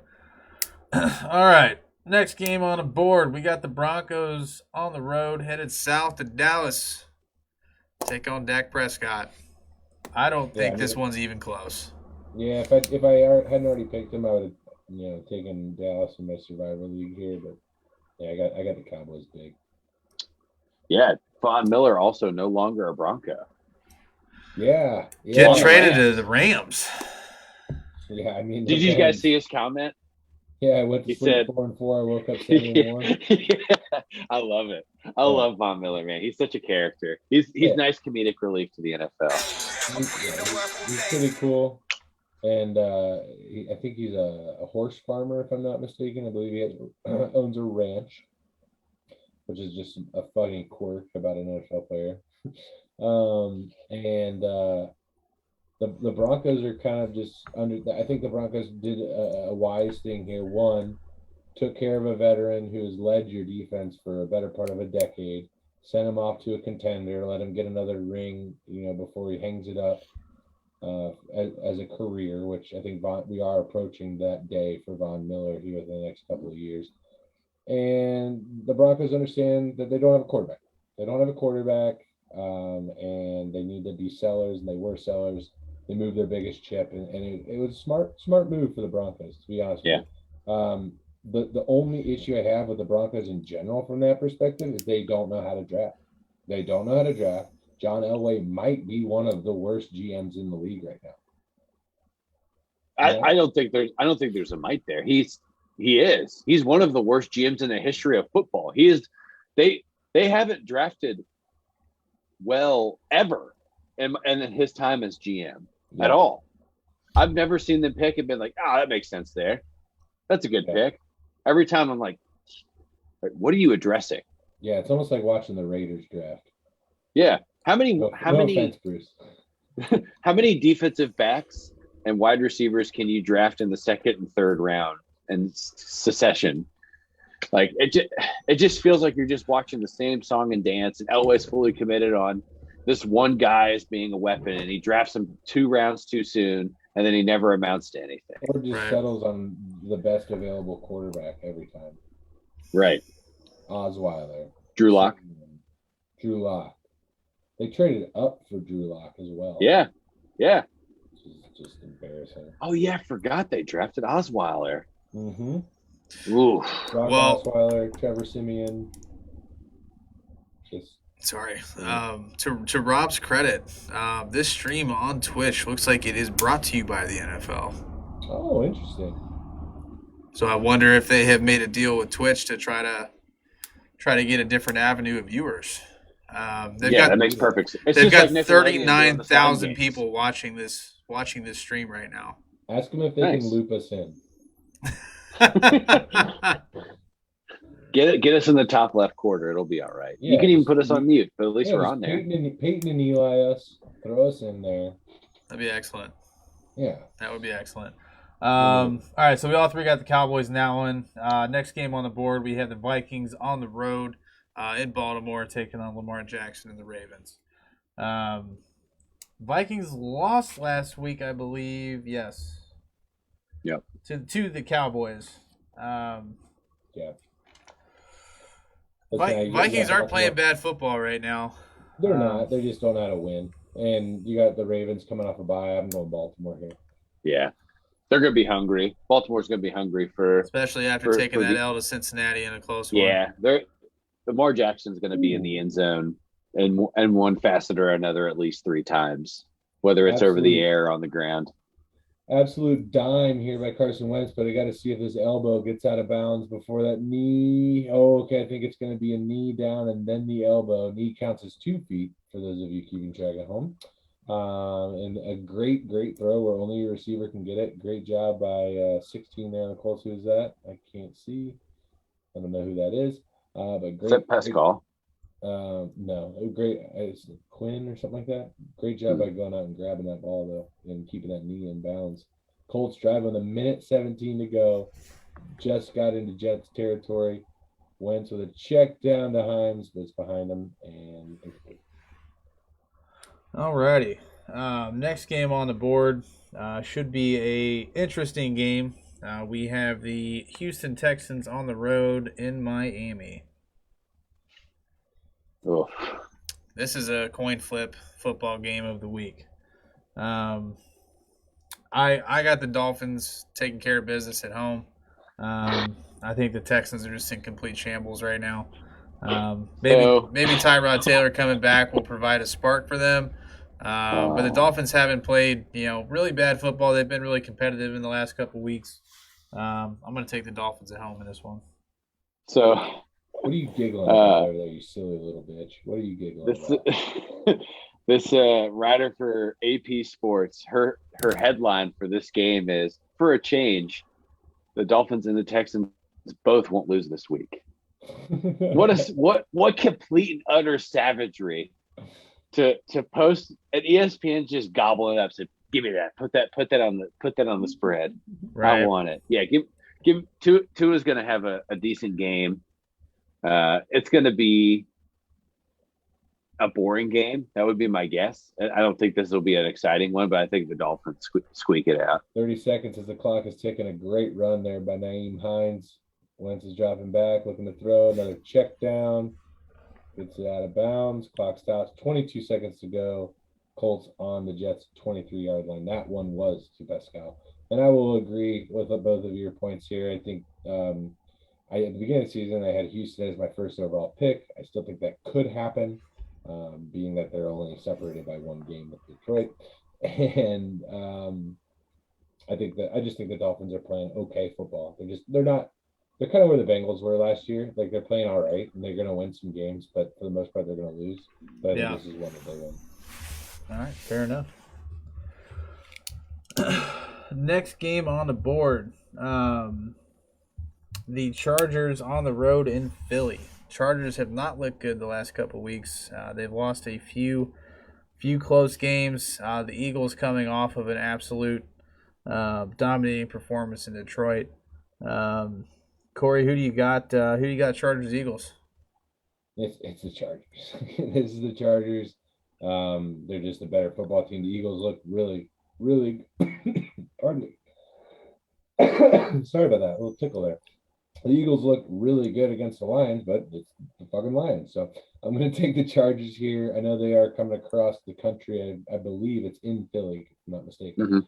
So I know West Coast to East Coast, a little bit there, but I think the Chargers are a good enough team to take care of business here and get it done. Mr. Just a quick comment here. Wentz moving around in the pocket, looking like that knee is absolutely not an issue. So, Josh, if you still need to be sold on Wentz, he's putting together a hell of a job right now. Yeah, I'm with Corey. I'm not betting against Herbert. Fair enough. Yeah, I would agree. I think the Chargers bounce back this week. Eagles did come off a solid win. Granted, it's against one of the worst teams in the NFL. That spread right now is only 1.5 for what it's worth. And Rob with a comment here. Oh my God, he almost caught that. I'm not sure that he didn't. Play's done. That's a touchdown. 150%. That is a touchdown, Rob. The play is done. It doesn't matter if the ball's come out because the receiver's not airborne. 1, 2, 3. Yeah, that's a touchdown. That is a touchdown. Yeah. Michael Pittman Jr. There you go, Todd. I like that. But did he complete the process of the catch? Yes. Once that third foot is down, it's over. It's over. The play is done. Once that third foot, 1, 2, might even have got a fourth. I have to see where he catches the ball. 1, 2. Yeah, that's a touchdown. 100%. Yep, if they I don't agree. turn that over, there is no justice. 1, 2, 3. Balls out. Yeah, it's that third foot comes down. That's a touchdown. In my opinion. At least that's how I will look. Unless the NFL wants to be the no fun league. Rob with a comment. That should have been a touchdown. Okay, they're reviewing, and then in all caps, you like that? A la Kirk Cousins. Yes, I do like that. I picked the Colts this week. We all picked the Colts this week, so it's a fucking wash. Yeah, I don't. In that case, I want to root for the Jets then. In that case, like let's go. Let's get some Jets action in here, and I want to see the Colts just get buried away from the Bengals in the wild card. I guess I don't know. I need the Colts. Fair enough. Next game, we've got the scorching hot Aaron Rodgers-led Packers on the road against the Chiefs. No Aaron Rodgers. No Aaron Rodgers. Oh, that's right, COVID. Yeah, what an asshole. Changes everything. Means Aaron Jones is in store for a big day. That's right, baby. So you're gonna see Jordan Air Jordan HEIR Jordan. Jordan Love with the start. The prodigy of Utah State. That's right. So just an update, they did call that a touchdown. That's beautiful. I believe that's the correct call. Yeah, 100%. 100%. That's what happened. Yeah, I mean, without Aaron Rodgers, I don't see the Packers doing anything this week. I got to take the Chiefs in this one without Aaron Rodgers. If Aaron Rodgers is playing, I'm taking the Packers. But without him, I'm taking the Chiefs. Yeah, I'm taking the Chiefs in this one as well. It's a low confidence pick for me, but I am going to go with the Chiefs on this just because I don't know what I'm going to get, and I'd rather the devil versus the one you don't kind of thing. So I'm going to go with the Chiefs. Yeah. I mean, we're having a different conversation if we're talking Aaron Rodgers is in the game, right? I think that we can sense on the Packers being the victors, but I wasn't bought in on them drafting Jordan Love. From what very little footage I've seen of Jordan Love, I don't see him as an NFL quarterback. And you're going to not be able to utilize your best weapon with Devontae Adams coming back, and you're going to have to plug it all on Aaron Jones and A.J. Dillon, and you just can't do that. No NFL team wins by only running the ball. So, yeah, give me Kansas City. Let's see here. Rob with a comment. Oh, you reading those? Go ahead. No, you're good. Go ahead. I heard they didn't follow protocol, and I think they were trying to cover it up so he could start. Josh with a comment, hey, give me a full season with Wentz. I'll make that decision. Fair enough. But on the Rodgers thing, yeah, and Rodgers basically was like, are you vaccinated, is what the reporter asked him. He says, I'm immunized. Shaking his head yes, implying that he's agreeing with what he said. He says, I'm immunized, which is not saying that he's vaccinated, by the way. No. What he in turn did was a holistic immunization thing, whatever. And basically the Packers had a huge Halloween party last week, and Aaron Rodgers was there, and now he's tested positive with COVID, and he's not vaccinated. And what are the implications with the rest of the team? Well, Devontae Adams is, I believe, vaccinated, if I'm not mistaken. He did test also positive, and then resulted in a negative test a couple of days later. Devontae Adams will play this week. So,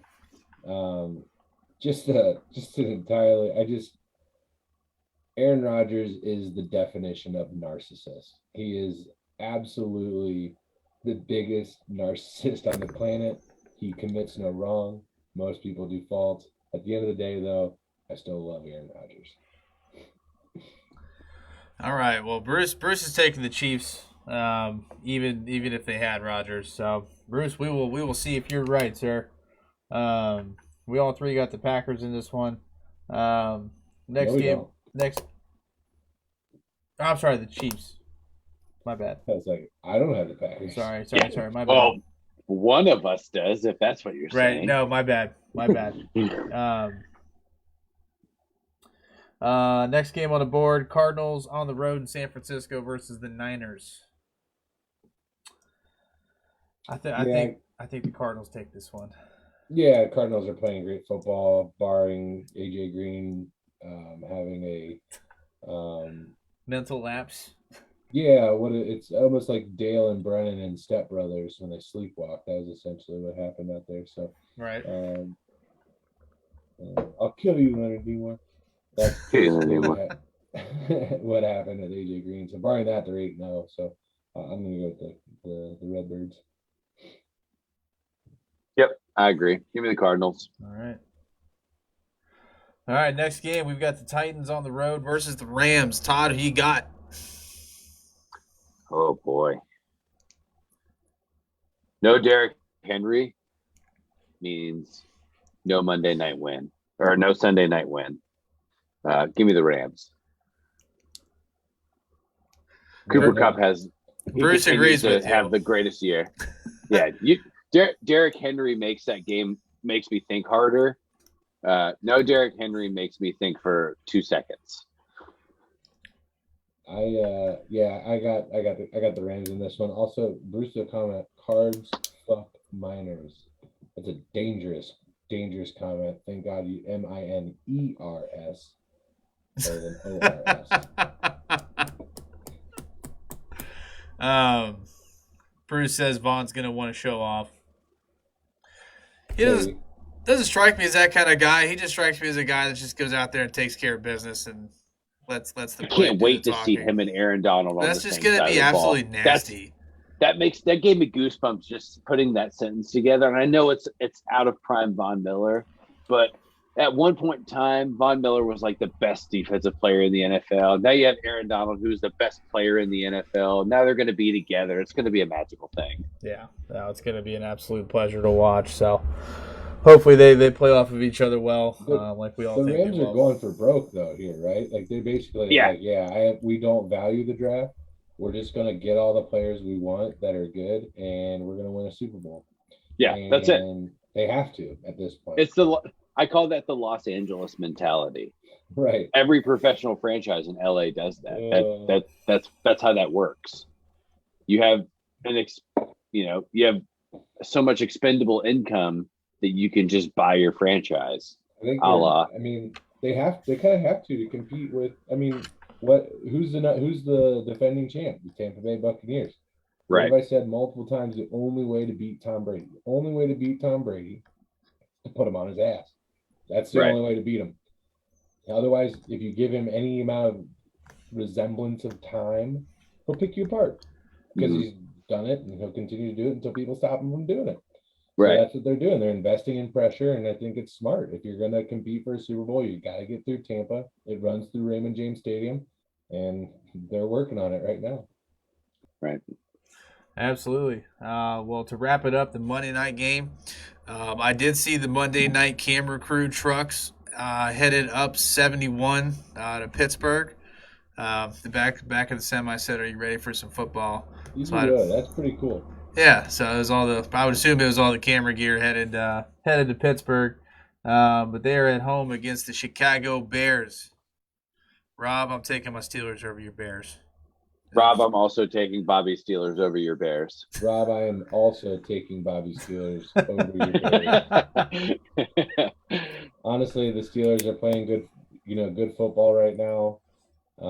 They're kind of figuring out their new identity, away from explosive big plays and more consistency with Najee. The defenses are the defenses.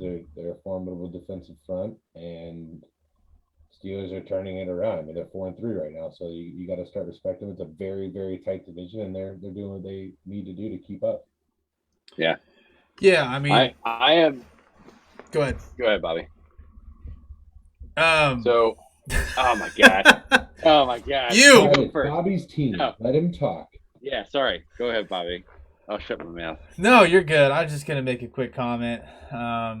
As Rob tells us to f off, and Bruce is on that train. No, I think I'm with Josh Wheeler in the fact that I still need to see something from Ben Roethlisberger this year. The defense and Najee Harris can only do it for so long, and that's not going to win you every game.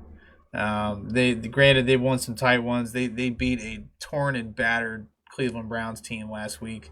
Although still a good win. I think if the Browns are 100% healthy, I think it's a different game for sure. They've got to get out of this one dimension. Excuse me, where Najee Harris is just the sole heartbeat of their offense and start spreading the ball around a little bit. And Ben needs to be more accurate. He's just not throwing the ball well this year. That's pretty much all I've got. So I mean, if Ben can control the game and not make any mistakes, I think they win this one. Yeah, I think the big thing is, we've alluded to this multiple times.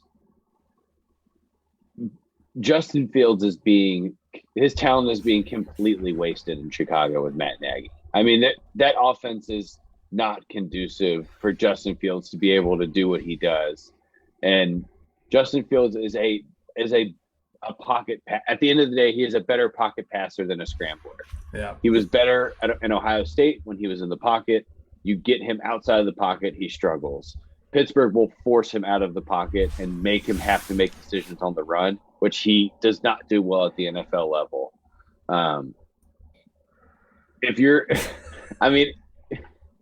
Yeah. Bruce's comment coming in. Todd pisses me off. I'm nosy, and he blurs his background.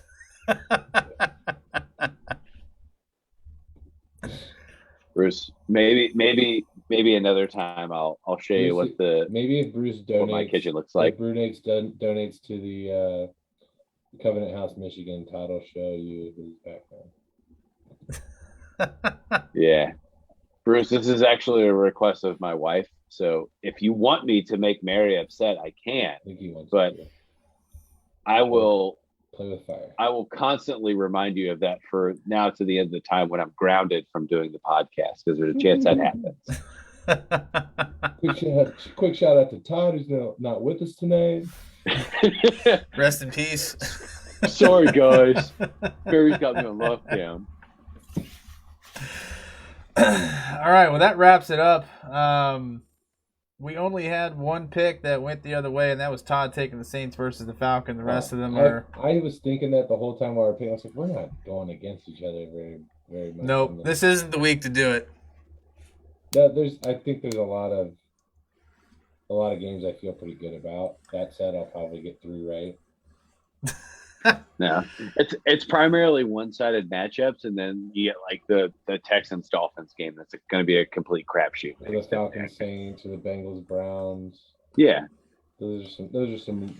Even I guess the Steelers Bears is probably going to be a good game. I would say that's going to be a good game, but I do obviously have the Steelers winning. I do think that's going to be a close one. Yeah, all I need is the Saints to win, so I'm not this fucking 37 game back third place. That's all I need. From a strategy standpoint, Bobby and I are sitting pretty. I'm sitting really pretty in that. You can only catch up one game on me at this point. Well, also I noticed about 6 picks in that we weren't really going against each other, so then I just had to follow suit so that I don't bury myself any further. Oh, come on. Take who you think's gonna win. I will. To be fair, say this, you all have zero implication on who I pick. I want to be very clear about that. Corey picks who Corey thinks is going to win. Bob Dole does what Bob Dole thinks is best. Fair enough. Political reference for you there, boys. Bruce says he loves the blur and that you need to keep Mary happy. I think honestly, what is the saying? Happy wife, happy life.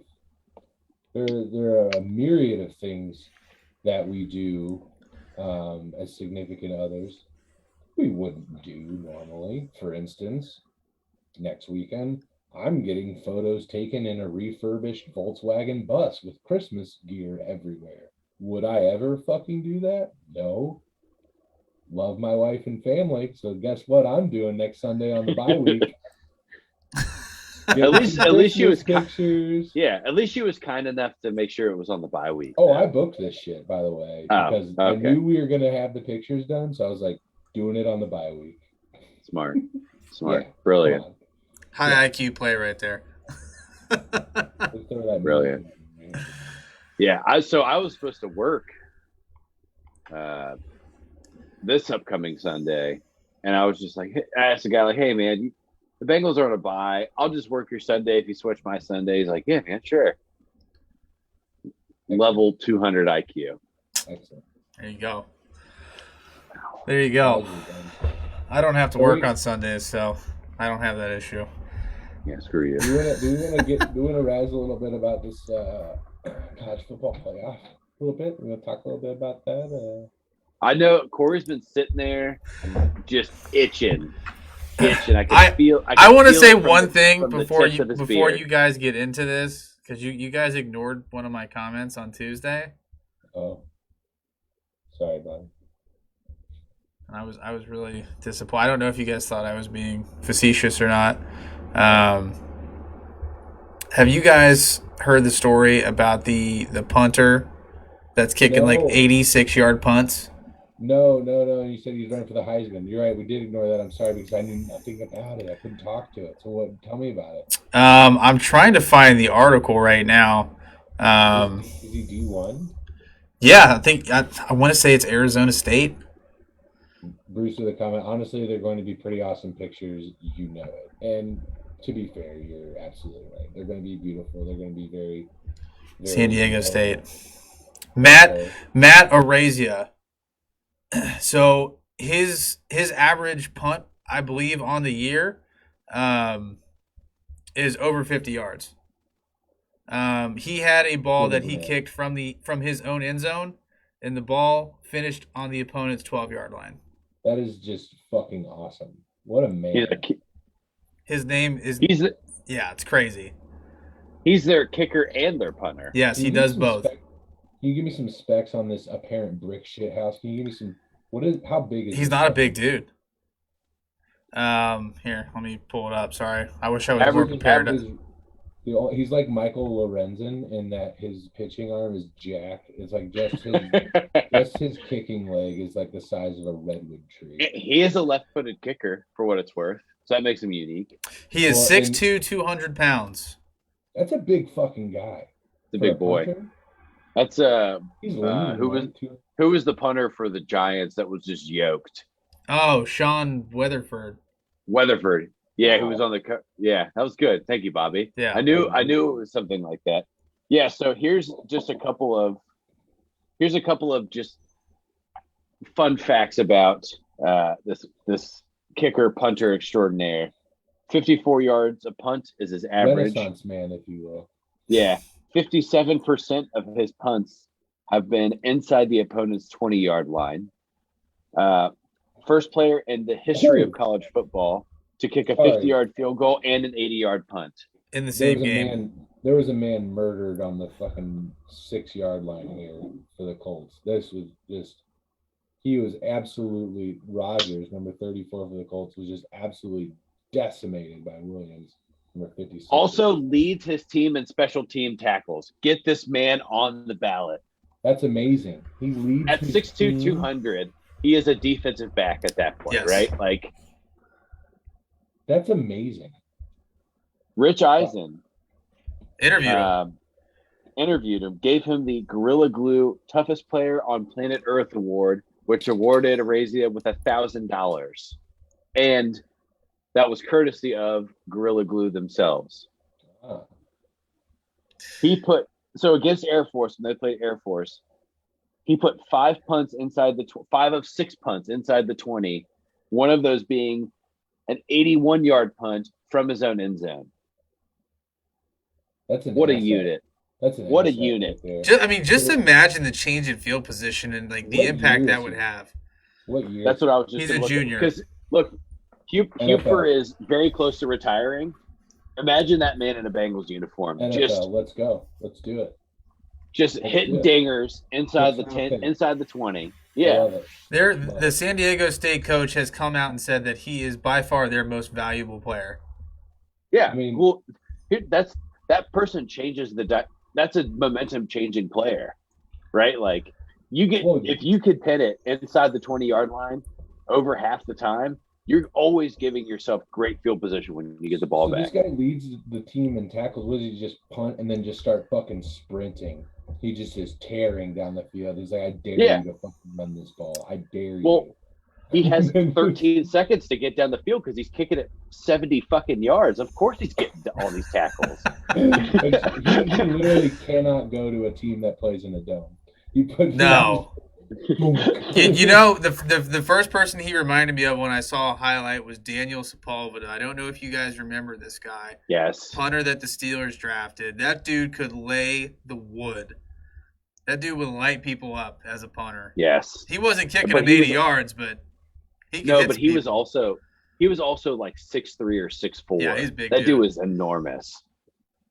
Yeah. Bruce with a comment here said, I'm going with the Sooners. Family obligation. Are they in? So no, they aren't, actually. The Oklahoma Sooners kind of got shafted, in my personal opinion, in terms of where they ended in the college football rankings.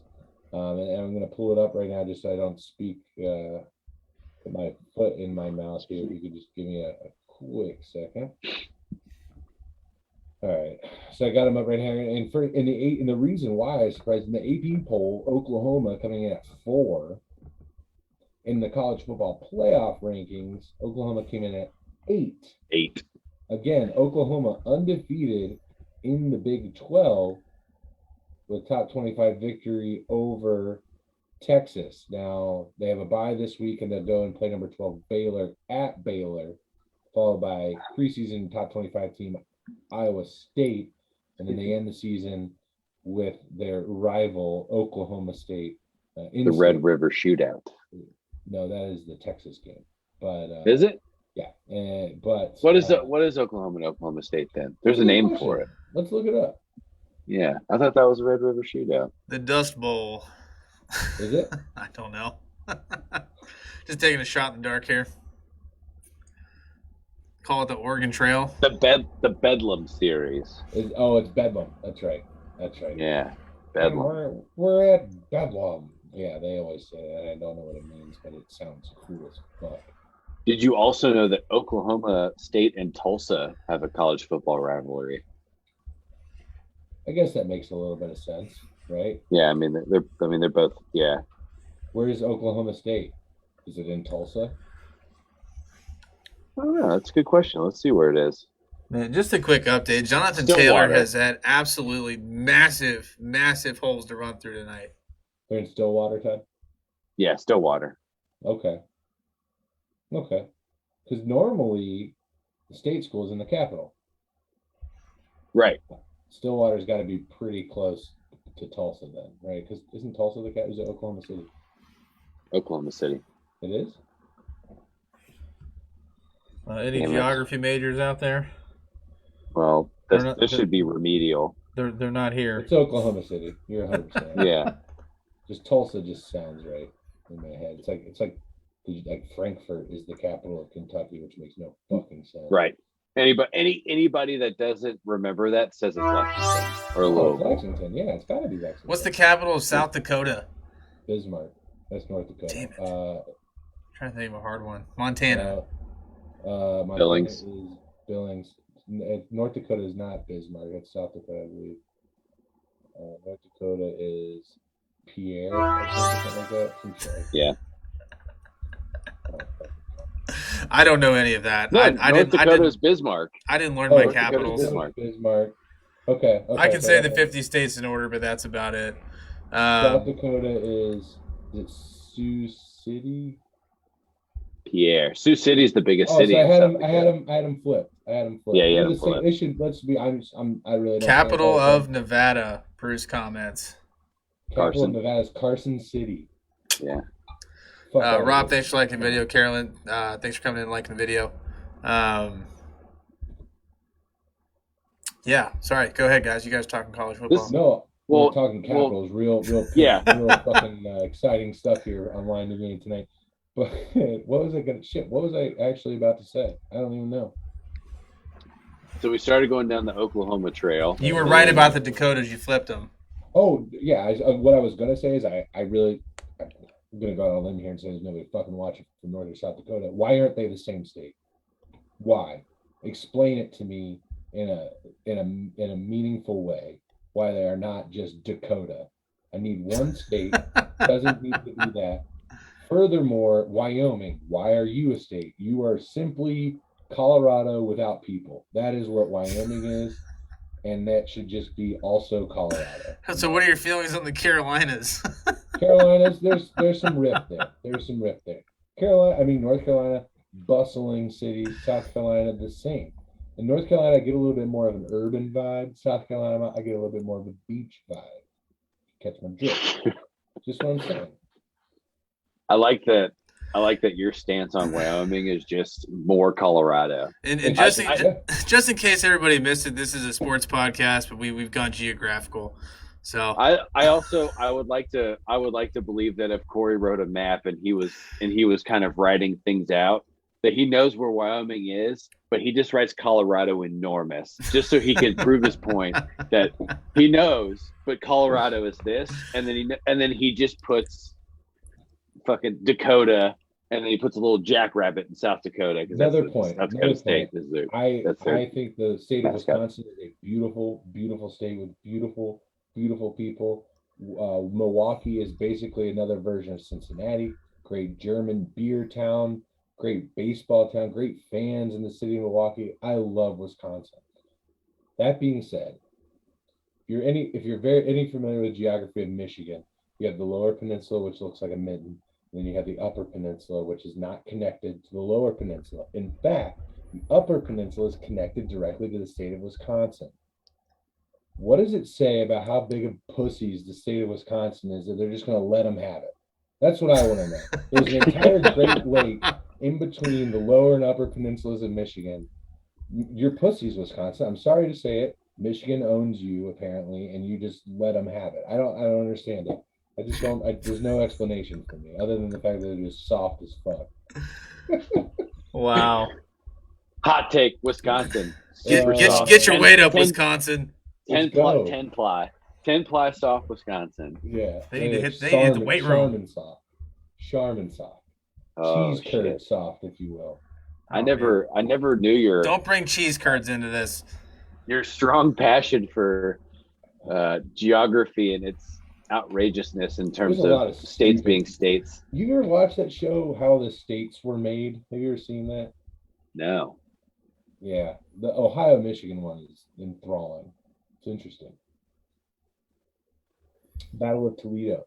The most worthless city in the state of Ohio.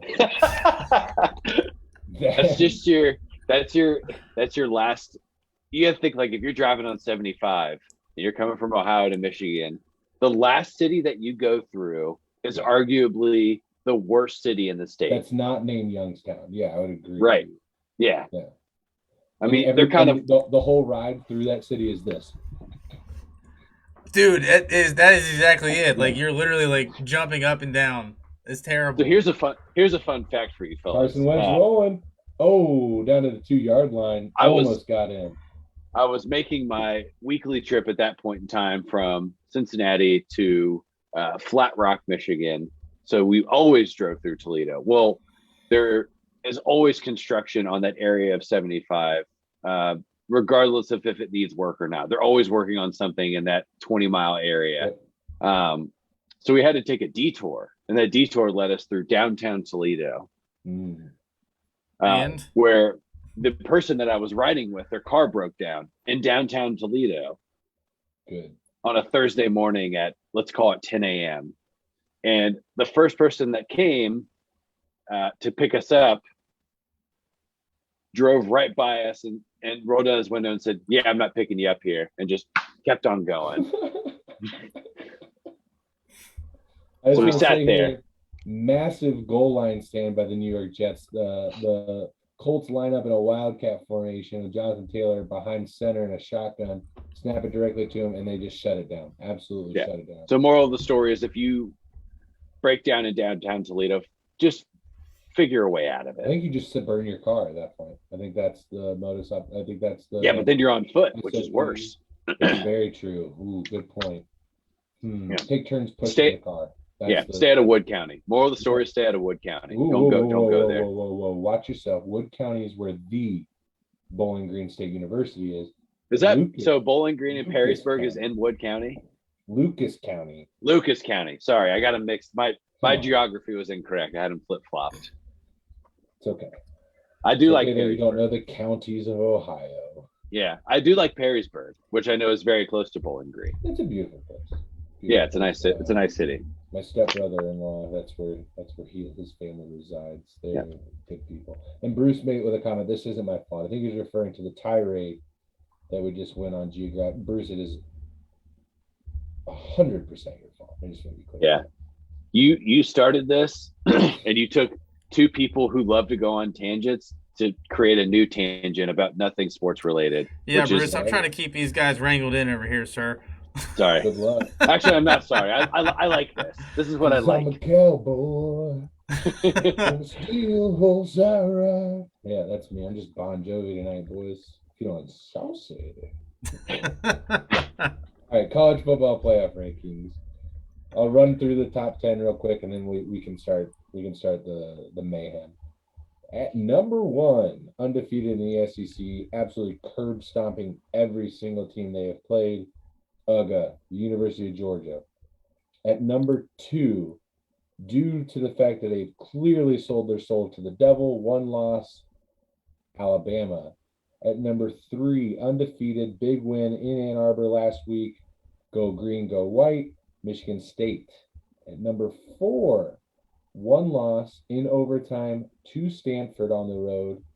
Big 1 win against the Ohio State University in Columbus, the Oregon Ducks. Number 5, 1 loss, aforementioned the Ohio State University. Number 6, the redheaded stepchild, literally fucking Harry Potter in the goddamn closet under the stairs. So much talent, yet no one loves him, the University of Cincinnati. Number 7. That was aggressive. Yeah. Number 7, University of Michigan. Number 8, again, Harry Potter-esque. I'll go Ron Weasley here. Oklahoma at 9-0. Number 9, undefeated in the ACC, which essentially at this point is just a rich man's American Conference, Wake Forest. And then number 10, only loss on the season from the aforementioned University of Cincinnati. I'm using the word aforementioned too much. I've decided that now. Notre Dame, number 10, rounding that out.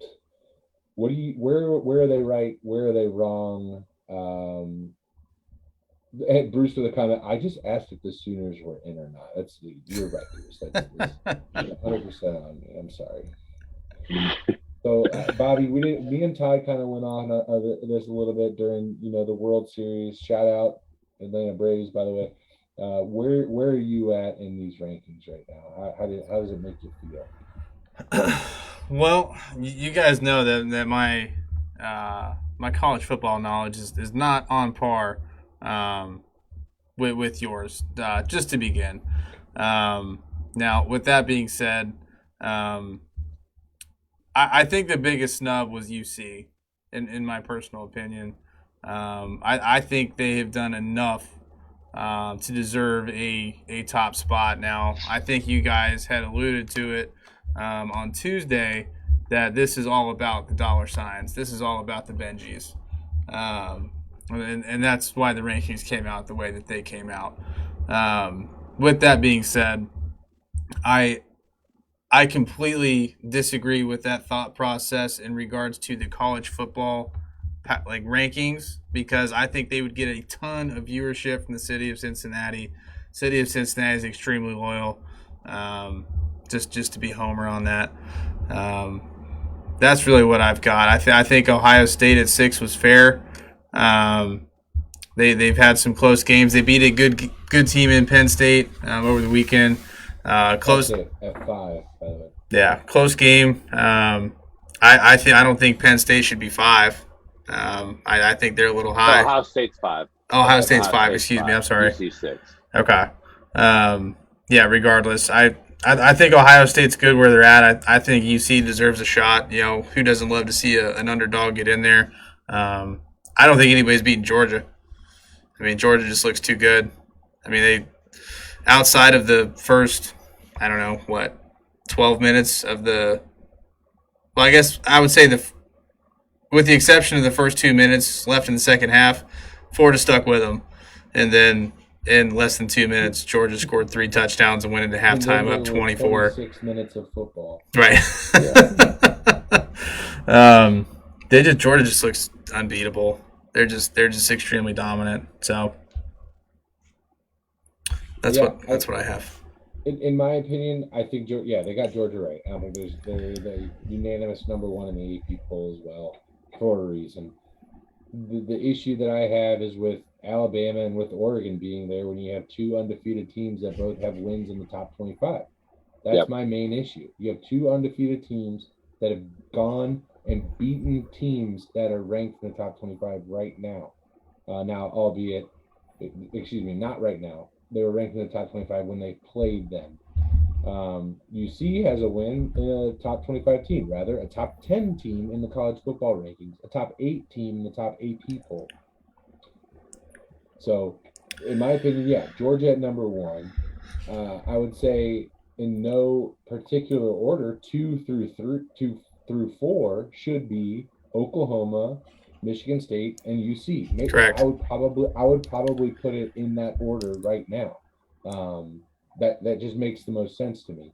Alabama has a bad loss against an unranked Texas A&M team. Excuse me, no, by 19. I apologize. They are 14th in the college football playoff rankings right now. Yeah. Nonetheless, they are a 2-loss school that they have lost to. That means something.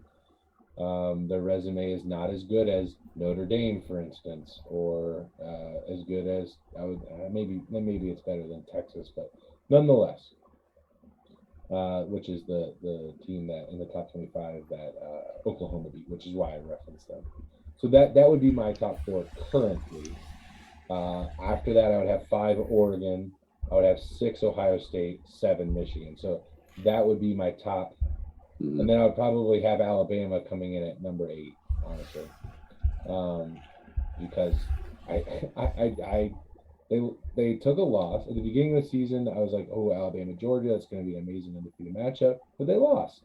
I think Ohio State has improved from their only loss to Oregon. Oregon is a much better loss than Texas A&M, so Ohio State should be above Alabama.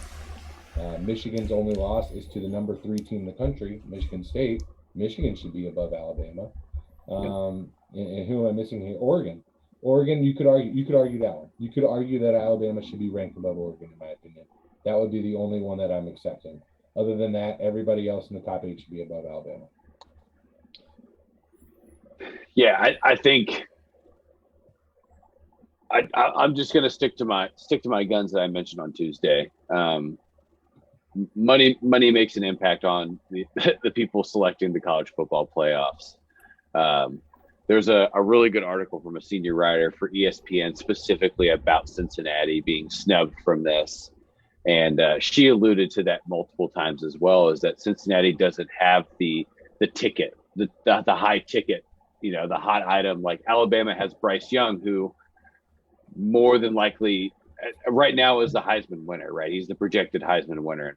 Ohio State has CJ Stroud, really big names. And UC has Desmond Ridder, who is in the Heisman watch, but seventh place on the Heisman watch, right? They don't, and somebody tried to comment on it like, oh, well, they barely beat Navy and they only beat Tulane by 19 or whatever it was. Yeah, who gives a shit? They're undefeated. Yeah, they're also undefeated. And they're winning in their conference like everybody said that they needed to get to the top 10, to get to the top 5, to now be in the top 3. Who's to say? Quick comment here on this game. You're going to see an absolute stud block downfield by Pascal here. I believe that's is he number 14 or is that Michael Pittman? Yeah. Pascal 14. Absolute amazing block. Now they're even showing it right here. Yeah, he just ran him all the way down the field. Beautiful, beautiful block. The Colts are running the ball beautifully tonight. Go ahead, Todd. Sorry. Yeah. So I look, and I'm trying to keep my bias out as being a fan of the city of Cincinnati. But when I'm looking at statistics to statistic, win to win, no loss to loss, Cincinnati should be ranked higher than 2 of the 4 teams that are in the college football playoff. And they're not. And even I would argue that Michigan State should be the number 2 team in the college football playoff. They have a top 10 win. Yeah, they have 2 top 25 wins, one of them on the road. Yes. So why are they not ranked above Alabama? I want to see. So I think something that the college football playoffs should do when they do this initial release of these rankings is explain them. I want an explanation as to how Alabama lands at 2. Outside of strength of schedule, nobody gives a shit about strength of schedule. Coastal Carolina was ranked in the top 15. They didn't play anybody until they got beat. Nobody gives a shit about that anymore. That doesn't exist in college football. Yeah. Give me a reason why Alabama is ranked higher than Michigan State first. That's what I want to know. I was that was my second biggest frustration because I think Michigan State just the fact that they're in the top 4 in general is bullshit to me. Yeah. Well, I'm just saying if I'm comparing resumes right now, right? If we're doing it we're doing big 2 blank. Touchdown alert. Big man touchdown alert. Got to show some love here for the big man. Danny Pinter with a touchdown for the Colts from Carson Wentz. Standing alone, picking his ass in the end zone right now. And Carson Wentz threw a shit pass to him, by the way. That's why he got down on both knees and just cradled it like a beautiful baby. But yeah, I'm not going to really ramble on much more on it. I just think that the college football playoffs, it's an absolute fucking sham.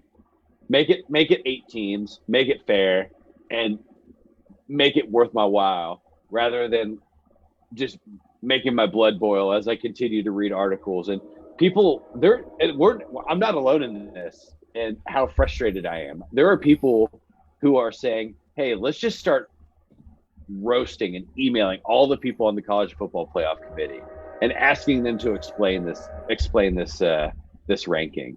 So, and I think here's the thing, if I had enough beers in me, I'm cranking out some emails. I'm writing them out. So I need to follow up with what I said. A strongly worded letter. Yeah. The one we sent to Mark Zuckerberg worked, apparently. I need to follow this up with a statement. I believe that the University of Cincinnati right now should be in the top 4. That being said, let's say I proposed this on the page with a post entitled "A Nightmare Scenario." Let's say Alabama wins out and they face Georgia in the SEC championship game. And Alabama beats Georgia. And you would have a one-loss SEC champion, Alabama. Being the SEC champion would almost guarantee them a spot in the playoffs. Absolutely. Okay. So Alabama's in. That's one slot. I don't care where they're ranked. That's one of the 4 taken. Right. You would then have a one-loss Georgia team whose only loss is to the SEC champion. Georgia gets in.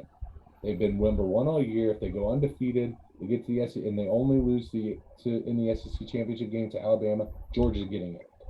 That's one. That's one too, because they don't have them play again in the college football playoff. They would never allow that, right?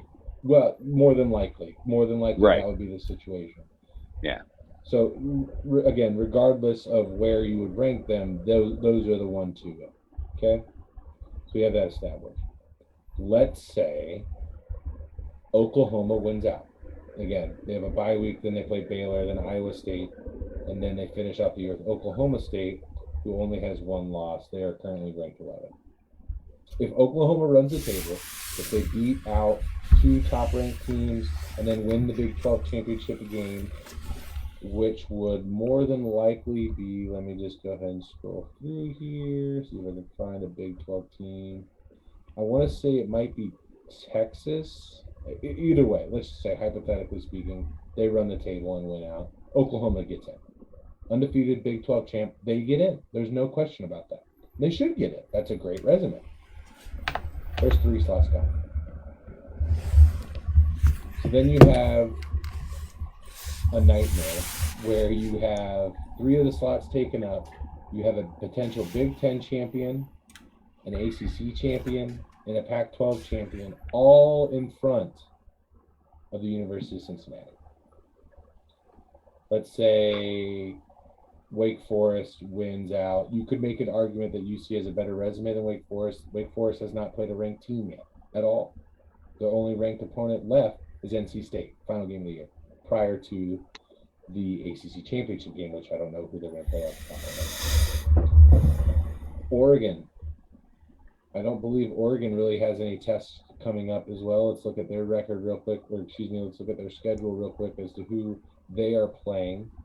They're at Washington, Washington State, Utah, Oregon State. The only ranked team that Oregon has played is Ohio State, and they beat them. They beat them handily by 7 points in Columbus. Oregon runs the table. You could argue they should get it. Thank you. Excuse me. Then you have the question of Ohio State and Michigan State. If Michigan State goes undefeated and wins the Big Ten, they're in. They are in the playoff. They have to be. They should be, and they should be in.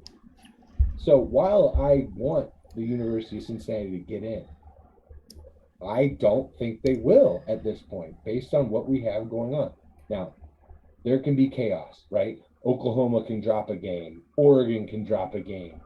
State can beat Ohio State, and then Ohio State can lose to Michigan. That could happen, right? We could have a 1-loss team, and then Cincinnati goes undefeated. Those things can still happen to get the University of Cincinnati in. So I don't want to say that the season's over, throw it in, nothing like that. Cincinnati, go out and blow out everyone, win your conference, go undefeated, do the whole thing.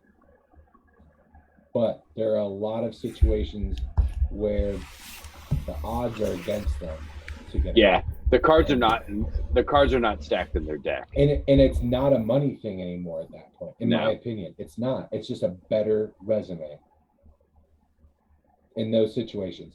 The worst thing that could happen is that Alabama would beat Georgia in the SEC championship game. That is the worst thing that could happen, because then you have 2 slots taken up by one conference. Well, that's also the worst. That's the worst thing that could happen to Oklahoma as well. Oklahoma, Oregon, or shit, even Ohio State if they don't win out. Exactly. Yeah, exactly. It's so. I don't know. At this point, if there's not enough going on within college football, and I think UC's a year late on being in a Power 5. I think if UC's in the Big 12 and they're making this run, we're not even having this conversation, right? Because now you're in a Power 5 school, you're undefeated, you run the table, you're a top 4 team, right? That's how that works. Well, but Oklahoma's doing that, and they're not. Right. I'm saying in theory.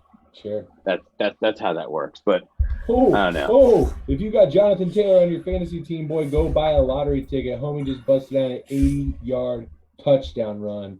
Fucking untouched. Right now, Josh Wheeler is dancing. He's flossing in his living room, just getting after it. Josh, if you are flossing right now, I need a video of this immediately. I have a confession to make. I flossed for the first time on Saturday.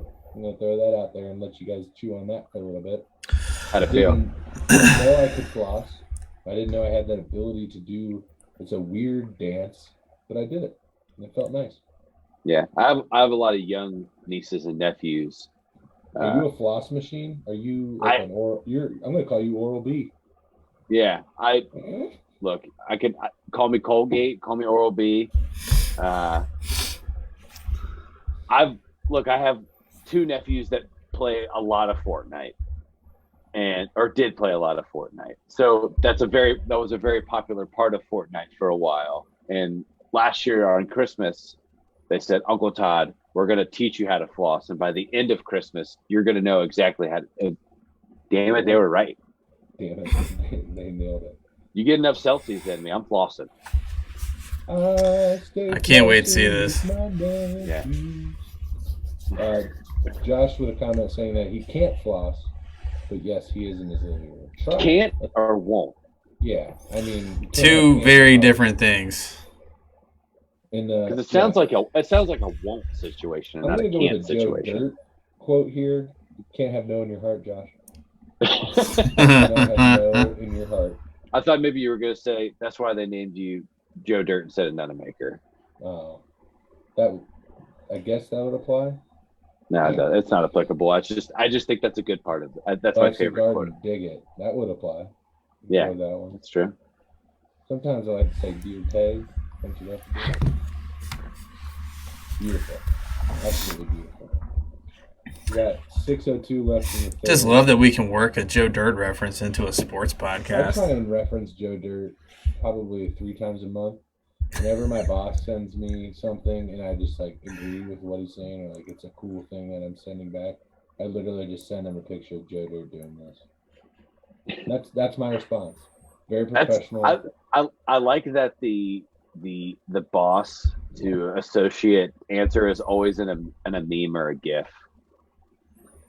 That's how that works. Because that's how my boss and I communicate. He quotes it to me regularly, so that's why I send it to him. Okay. That's fair. Yeah, ours is between my boss and I. It's a lot of office ones.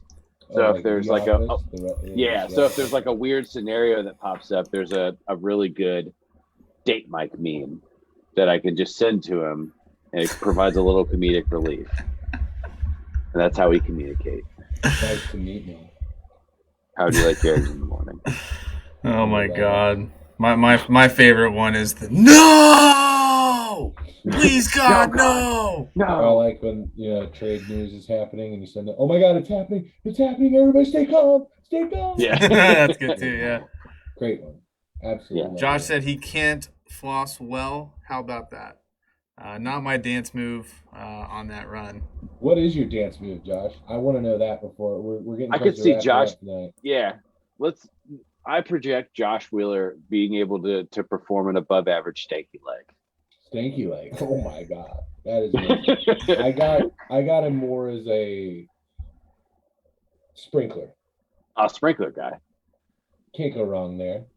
Yeah. Who knows? He might just dab. Dabbing it up. Are you dabbing it up in the living room right now, Josh? He said the sprinkler. Josh said the sprinkler. Damn. Perfect. I took him as a stanky leg guy. Now I'm a little disappointed. All right. Well, that's the end of the podcast. Fuck you, Corey. See you later. Oh wow. All right. Sorry. But no, everybody that is tuned in tonight, we do have our Bobby's getting out of here.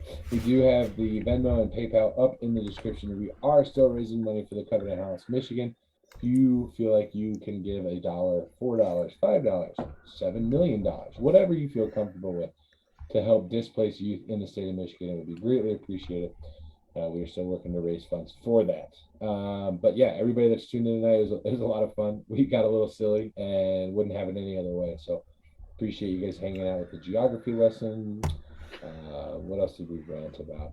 Pretty much just geography. I mean, Tuesday we talked about, you know, the airport experience.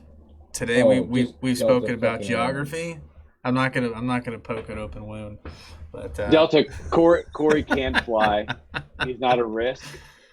Please don't do anything dirty to this man on his flights.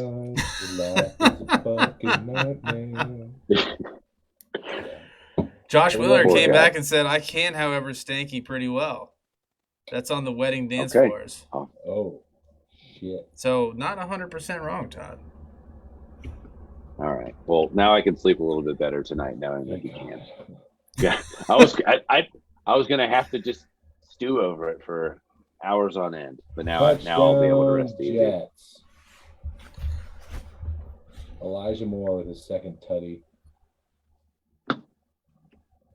Oh, awesome! All right, boys. Well, we love you guys. Thank you for coming in. If you don't already, like the video. If you're feeling really frisky, go ahead and share this video right now. Do it. All right, chat. Have a good one, and we will see you on Tuesday. Love you guys.